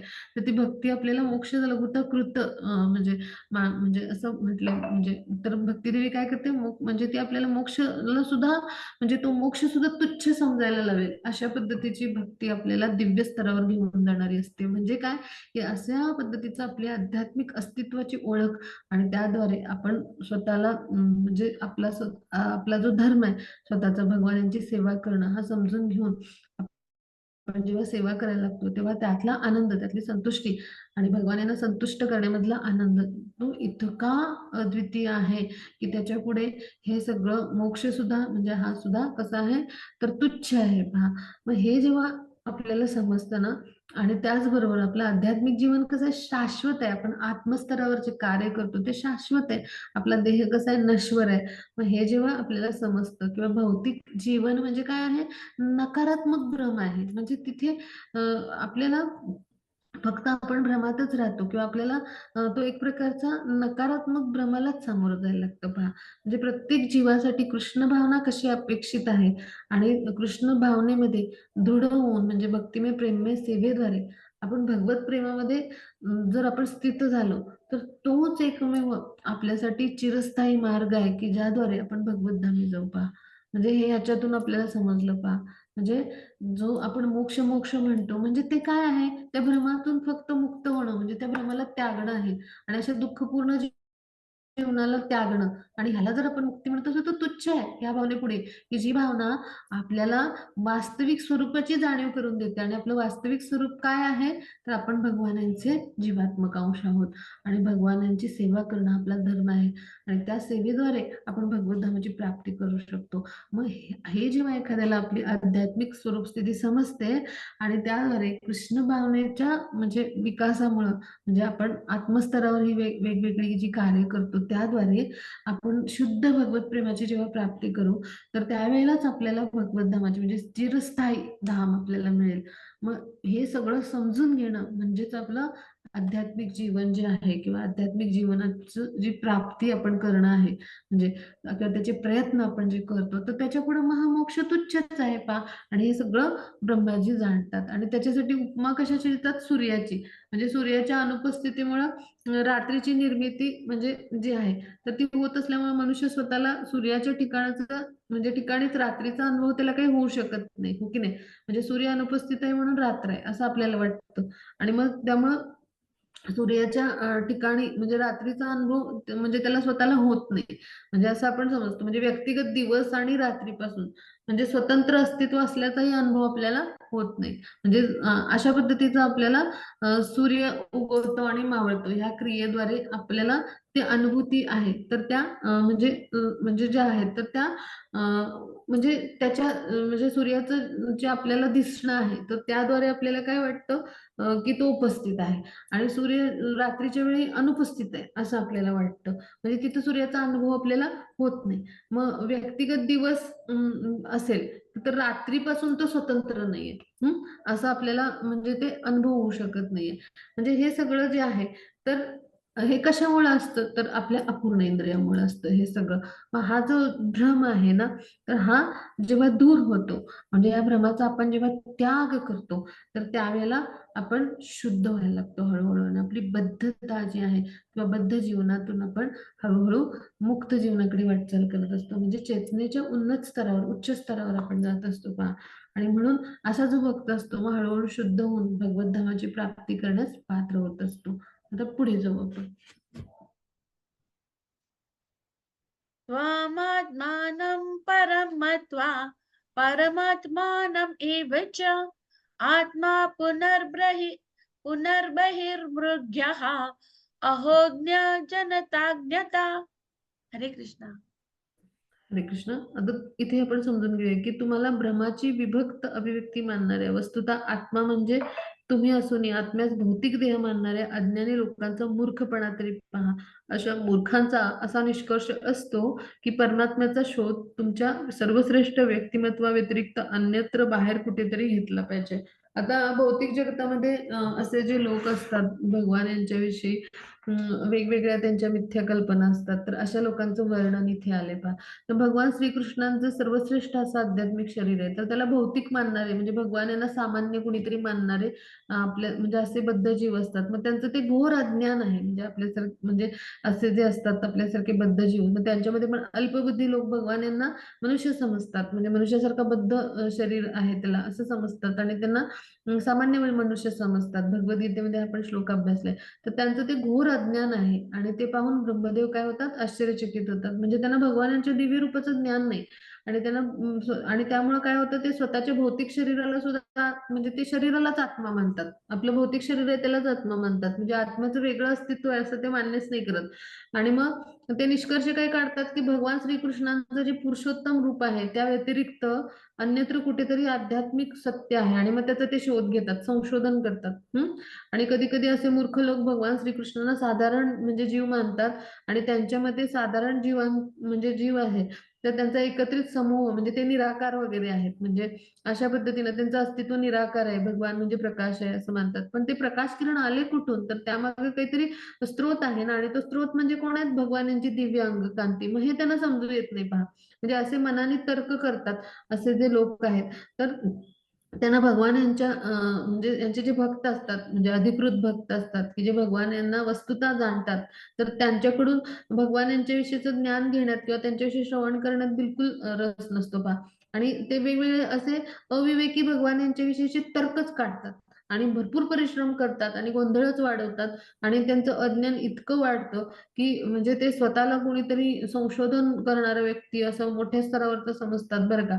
आणि भगवान यांच्या जीवनाचं रहस्य अशा पद्धतीनं वर्णन करून आपलं अज्ञान लपवण्याचा प्रयत्न करतात. म्हणजे असे स्वतःला उच्च स्थानावर आम्ही काहीतरी रहस्य सांगतो वगैरे अशा पद्धतीनं आमच्याकडे भरपूर ज्ञान आहे अशा पद्धतीने देखावा करतात. म्हणजे आजच्या कलियुगामध्ये असे ढोंगी पाखंडी बाबा आपल्याला फार पाहायला मिळतात पहा. आणि भगवान यांच्याविषयी वेगळे तर्क वितर्क करून सांगणारे किंवा स्वतःला भगवान म्हणून प्रस्तुत करणारे, पण प्रत्यक्षात हे लोक काय करत असतात, आपलं अज्ञान लपवायचा प्रयत्न करत असतात. आता पुढे जाऊ आपण. हा मग त्याच्या पुढचा श्लोक.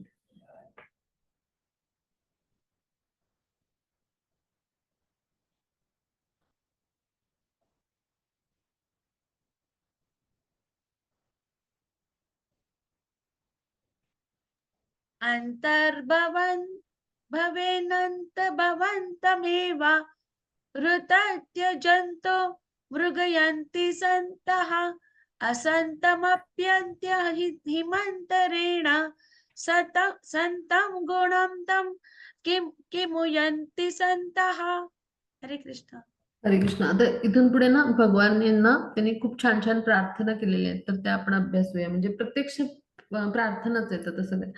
तर हे अमर्याद भगवंता, संत वृत्तीचे भक्त तुमच्यापासून भिन्न असलेल्या प्रत्येक गोष्टीस नाकारून स्वतःच्याच देहामध्ये तुमचा शोध घेतात. खरोखर विवेकी मनुष्य जोपर्यंत आपल्या समोर पडलेली दोरी म्हणजे साप नव्हे हा भ्रम दूर करीत नाही, तोपर्यंत त्या दोरीचे खरे स्वरूप कसे काय जाणू शकते. म्हणजे आता इथे थोडासा ब्रह्माजी उहापोह करतात की मनुष्यानं आत्मसाक्षात्काराची जोपासना म्हणजे केली तर इंद्रिय तृप्ती जी आहे किंवा देहाच्या संतुष्टीसाठी म्हणजे जे आहे तर त्याच वेळी म्हणजे ती करावी का, म्हणजे अशा पद्धतीनं कुणी युक्तिवाद केला तर त्या युक्तिवादाचं खंडन कसं करायचं, तर ते या श्लोकामध्ये आपण अभ्यासणार आहोत. तर आता दोरीला चुकून सर्प समजण्याचं उदाहरण त्यांनी दिले, ब्रह्माजींनी दिले. प्रत्यक्ष ब्रह्माजी उदाहरण देतात बरं का. म्हणजे दोरीला चुकीनं आपण साप समजलं तर आपण भयभीत होऊन सारखं त्या सापाचाच विचार करू. मग तसंच आपलं होतं या भौतिक सृष्टीमध्ये. आपण स्वतःला शरीर समजतो आणि शरीर विषयीच म्हणजे विचार करत असतो.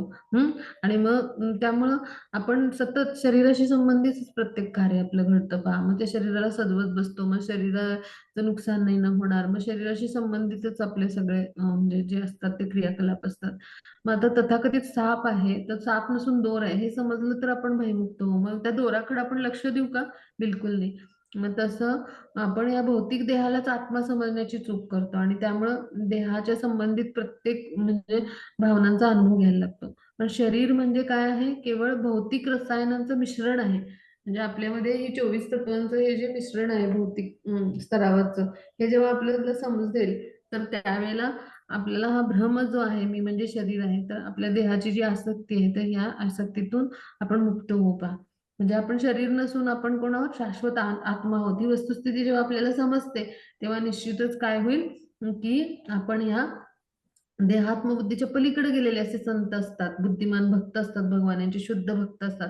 मग त्यांच्या चरण चिन्हांचं आपण काय करू, तर अनुशीलन करू आणि त्याद्वारे आपण काय करू, भगवान यांच्या कृपेस पात्र होऊ. म्हणजे अशा आत्मसाक्षात्कारी पुरुषांचं आपण मार्गदर्शन घेऊन आध्यात्मिक प्रगती करू शकतो पहा. आणि त्यावेळेला आपण काय करतो, मग ह्या सगळ्या आसक्तीतून मुक्त होऊ शकतो पहा. आणि आपण वस्तुस्थिती त्यावेळेला जाणलेली असते आणि त्यामुळे आपण आत्मस्तरावर उन्नत होतो. म्हणजे काय, की कृष्ण भावनेमध्ये उन्नत होऊ शकतो पहा. मग इथे आपण समजून घेऊया की भौतिक रसायनांचं मिश्रण म्हणजे काय आहे. तर आपल्या शरीर आहे, तर ते कसं आहे, तर म्हणजे ते नश्वर आहे. म्हणजे आपल्या मृत्यूनंतर जेव्हा आपलं शरीर नष्ट होतं तेव्हा त्या म्हणजे जी राख आहे त्याचं जर आपण विघटन केलं तर तर त्याच्यामध्ये काय, तर रसायनच वेगवेगळे आपल्याला पाहायला मिळतात. म्हणजे काय, की त्या राखेचं जर अनालिसिस केलं तर ते भौतिक रसायनांचं मिश्रण आहे आपल्याला समजतं. आणि त्याची किंमत किती आहे, फक्त प्रयोगशाळेमध्ये ही सगळी वेगवेगळी रसायन आहेत त्याची फक्त 240 रुपये किंमत आहे.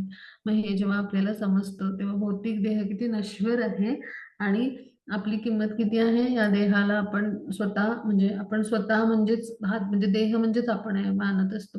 म्हणजे आत्मा काय करत असतो, भौतिक देहालाच स्वतः आपण म्हणजे भौतिक देह म्हणजेच मी आहे असं जे आत्मा समजण्याची चूक करत असतो. त्यामुळे हे सगळं आपण घडत असतो आपल्या बाबतीत आणि ह्या सगळ्या बंधनात आपण अडकत असतो पुन्हा पुन्हा. तर जेव्हा आपल्याला हे कळेल की हे सगळं भौतिक रसायनामुळे बनलंय आणि ह्याची किंमत फक्त 240 रुपये आहे प्रयोगशाळेमध्ये, तेव्हा आपल्याला हे आसक्ती राहतील का, बिलकुल नाही, हो की नाही. मग हेच आपण जाणून घ्यायचं आणि आपण आपले जे आचार्य आहेत, आपले जे गुरुपरंपरेतले आपले जे थोर संत आहेत, तर त्यांच्या चरणचिन्हांचं आपण काय करायचं, अनुशीलन करायचं आणि त्याद्वारे भगवान यांच्या कृपेस पात्र व्हायचा प्रयत्न करायचा. मग आता पुढे जाऊ आपण. हा मग त्याची पुढची स्लाइड.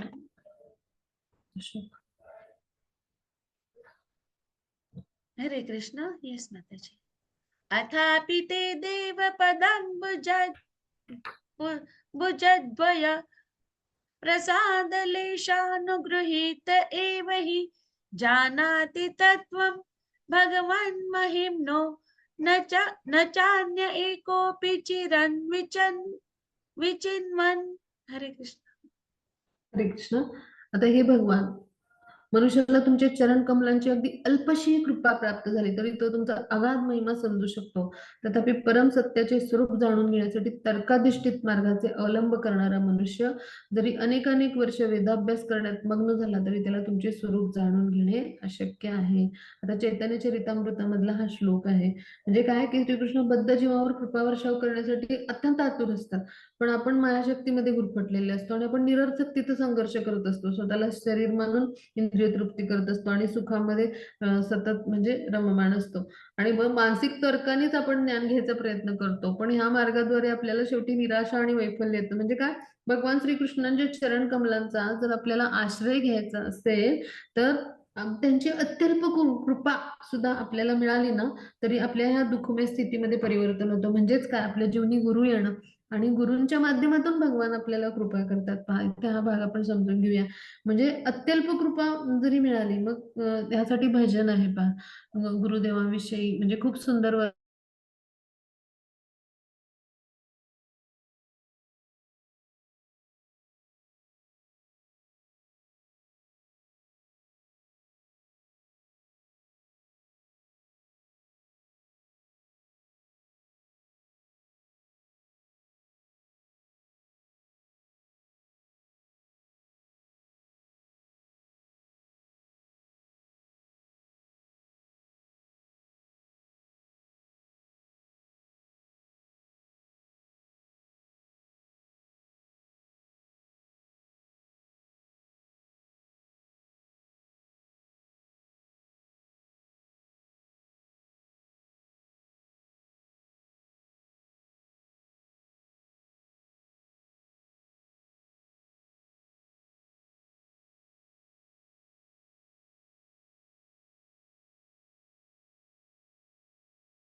हा त्याचे आपण पुढचा श्लोक घेऊया. हरे कृष्ण. येस. अथापि ते देव पदाम्बुजद्वय प्रसादलेशानुगृहीत एव हि जानाति तत्त्वं भगवन् महिम्नो न चान्य एकोऽपि चिरं विचिन्वन्. हरे कृष्णा. माताजी हा श्लोक केला आपण 30वा करायचा आहे. ओके ओके हा इथे आहे. हा तदस्तु मे नाथ भूरि भागो भवेत्र वान्यत्र तु वा तिरश्चाश्म येनाहमेकोऽपि भवज्जनानां भूत्वा निषेवे तव पादपल्लवम्. हरे कृष्ण. हरे कृष्ण. आता आपण समजून घेऊया. इथे या श्लोकातून आता प्रार्थना करतात, विनंती करतात ब्रह्माजी. हे नाथ, माझी अशी कळकळीची विनंती आहे. माझी वर्तमान जन्मामध्ये किंवा पुढील कोणत्याही जन्मामध्ये तुमच्या भक्तांपैकी एक म्हणून गणना व्हावी. कृपा करून मला असे महत् भाग्य प्रदान करा. मी कुठेही अगदी पशुयोनीमध्ये जन्मलो तरी माझ्या हातून तुमच्या चरण कमलांची सेवा घडावी अशी माझी तीव्र इच्छा आहे. पहा किती सुंदर प्रार्थना आहे. पहा इथून पुढे सगळ्या प्रार्थना आहेत आता. आता सर्वात आधी प्रार्थना काय होती की म्हणजे कृष्ण भावनाभावी जीवन जगणं आणि भगवान यांची थोडीशी अल्प जरी कृपा मिळाली तरी म्हणजे आपली दुःखमय स्थिती आहे तर त्याचं किती म्हणजे त्याच्यामध्ये किती बदल घडू शकतो. तर ही प्रार्थना त्यांनी केली. म्हणजे अशी दुःखमय स्थिती माझी बदलावी, बद्धता माझी जीवनातली संपावी अशा पद्धतीने त्यांनी प्रार्थना केली 29व्या श्लोकामध्ये जो माताजींनी वाचला सुरुवातीला. मग आता इथे प्रार्थना काय करतात ब्रह्माजी की हे नाथ, अशी माझी कळकळीची विनंती आहे की मला वर्तमान जन्म मिळो अगर पुढील कुठलाही, तर मला तुमचा फक्त भक्त म्हणूनच माझी गणना व्हावी. म्हणजे अभक्त म्हणून नको, मायावादी म्हणून नको, असं कुठलाही नको. फक्त तुमचा मला भक्तच होता यावं. म्हणजे पहा भक्त होणं सुद्धा महत् भाग्य असं मला तुम्ही प्रदान करा. म्हणजे किती महत्वाचं आहे पहा भक्त होणं आपण. आणि हे भाग्य मला प्रदान करा. आणि कुठेही पशुजन्मामध्ये जरी आलो मी तरी सुद्धा माझ्याकडून तुमच्या चरण कमलांची सेवा करावी जशी गजेंद्रांनी केली, हो की नाही. म्हणजे कुठल्याही जन्मामध्ये आलो तरी माझ्याकडून तुमची चरण कमल जे आहेत तर त्याची सेवा घडावी, तुमची सेवा घडावी अशी माझी तीव्र इच्छा अशी प्रार्थना करतात. आता इथून पुढे सगळ्या प्रार्थना आहेत, आपण त्या वाचूया. हा मग त्याच्या पुढचा श्लोक घेऊ. हरे कृष्ण. येस हरे कृष्ण. अहोति धन्या व्रज घोरमण्यः स्तन्यामृतं पीतमितीवं ते मुदा यासा विभो वत्सतरात्मजात्मना यतृप्त येद्यापि न चालमध्वरः. हरे कृष्ण. खूप खूप धन्यवाद माताजी, खूप छान श्लोक वाचलात. हरी बोल. तर हे सर्व शक्तिमान प्रभू, वृंदावनातल्या गायी गोपी अत्यंत धन्य होत तुम्ही वासरांच्या आणि बालकांच्या रूपानं त्यांच्या स्तनांचं अमृतमय दूध आनंदाने तथा पूर्णपणे तृप्त होईपर्यंत प्राशन केलेलं आहे. अनादी काळापासून आजपर्यंत करण्यात आलेल्या वेदोक्त यज्ञांद्वारे सुद्धा तुम्हाला इतकी तृप्ती आणि आनंद प्राप्त झालेला नाही. म्हणजे काय की सर्व शक्तिमान प्रभू म्हणजे जे आहेत तर कोण आहेत, भगवान आहेत.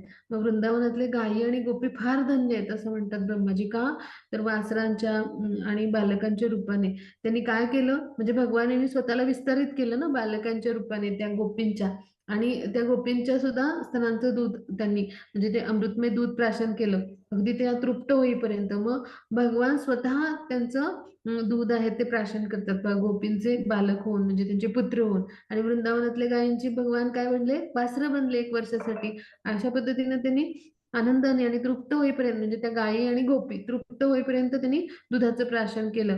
म्हणजे अशा पद्धतीनं म्हणजे अनादी काळापर्यंत पासून आजपर्यंत आलेल्या वेदोक्त यज्ञाद्वारे सुद्धा म्हणजे भगवान यांना आपण त्यांच्या संतुष्टीसाठी यज्ञ करत असतो. यज्ञाचं जे यज्ञकुंडाचं मुख म्हणजे विष्णुमुख मानलं जातं.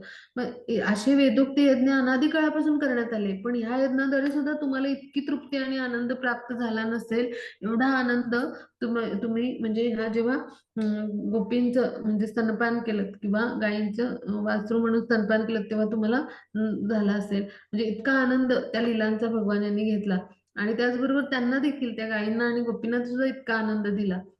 मग अशा पद्धतीनं म्हणजे ही जी लीला आहे, तर ह्याद्वारे भगवान काय करतात, आनंद रसाचं विसरण करतात ह्या लीलांद्वारे.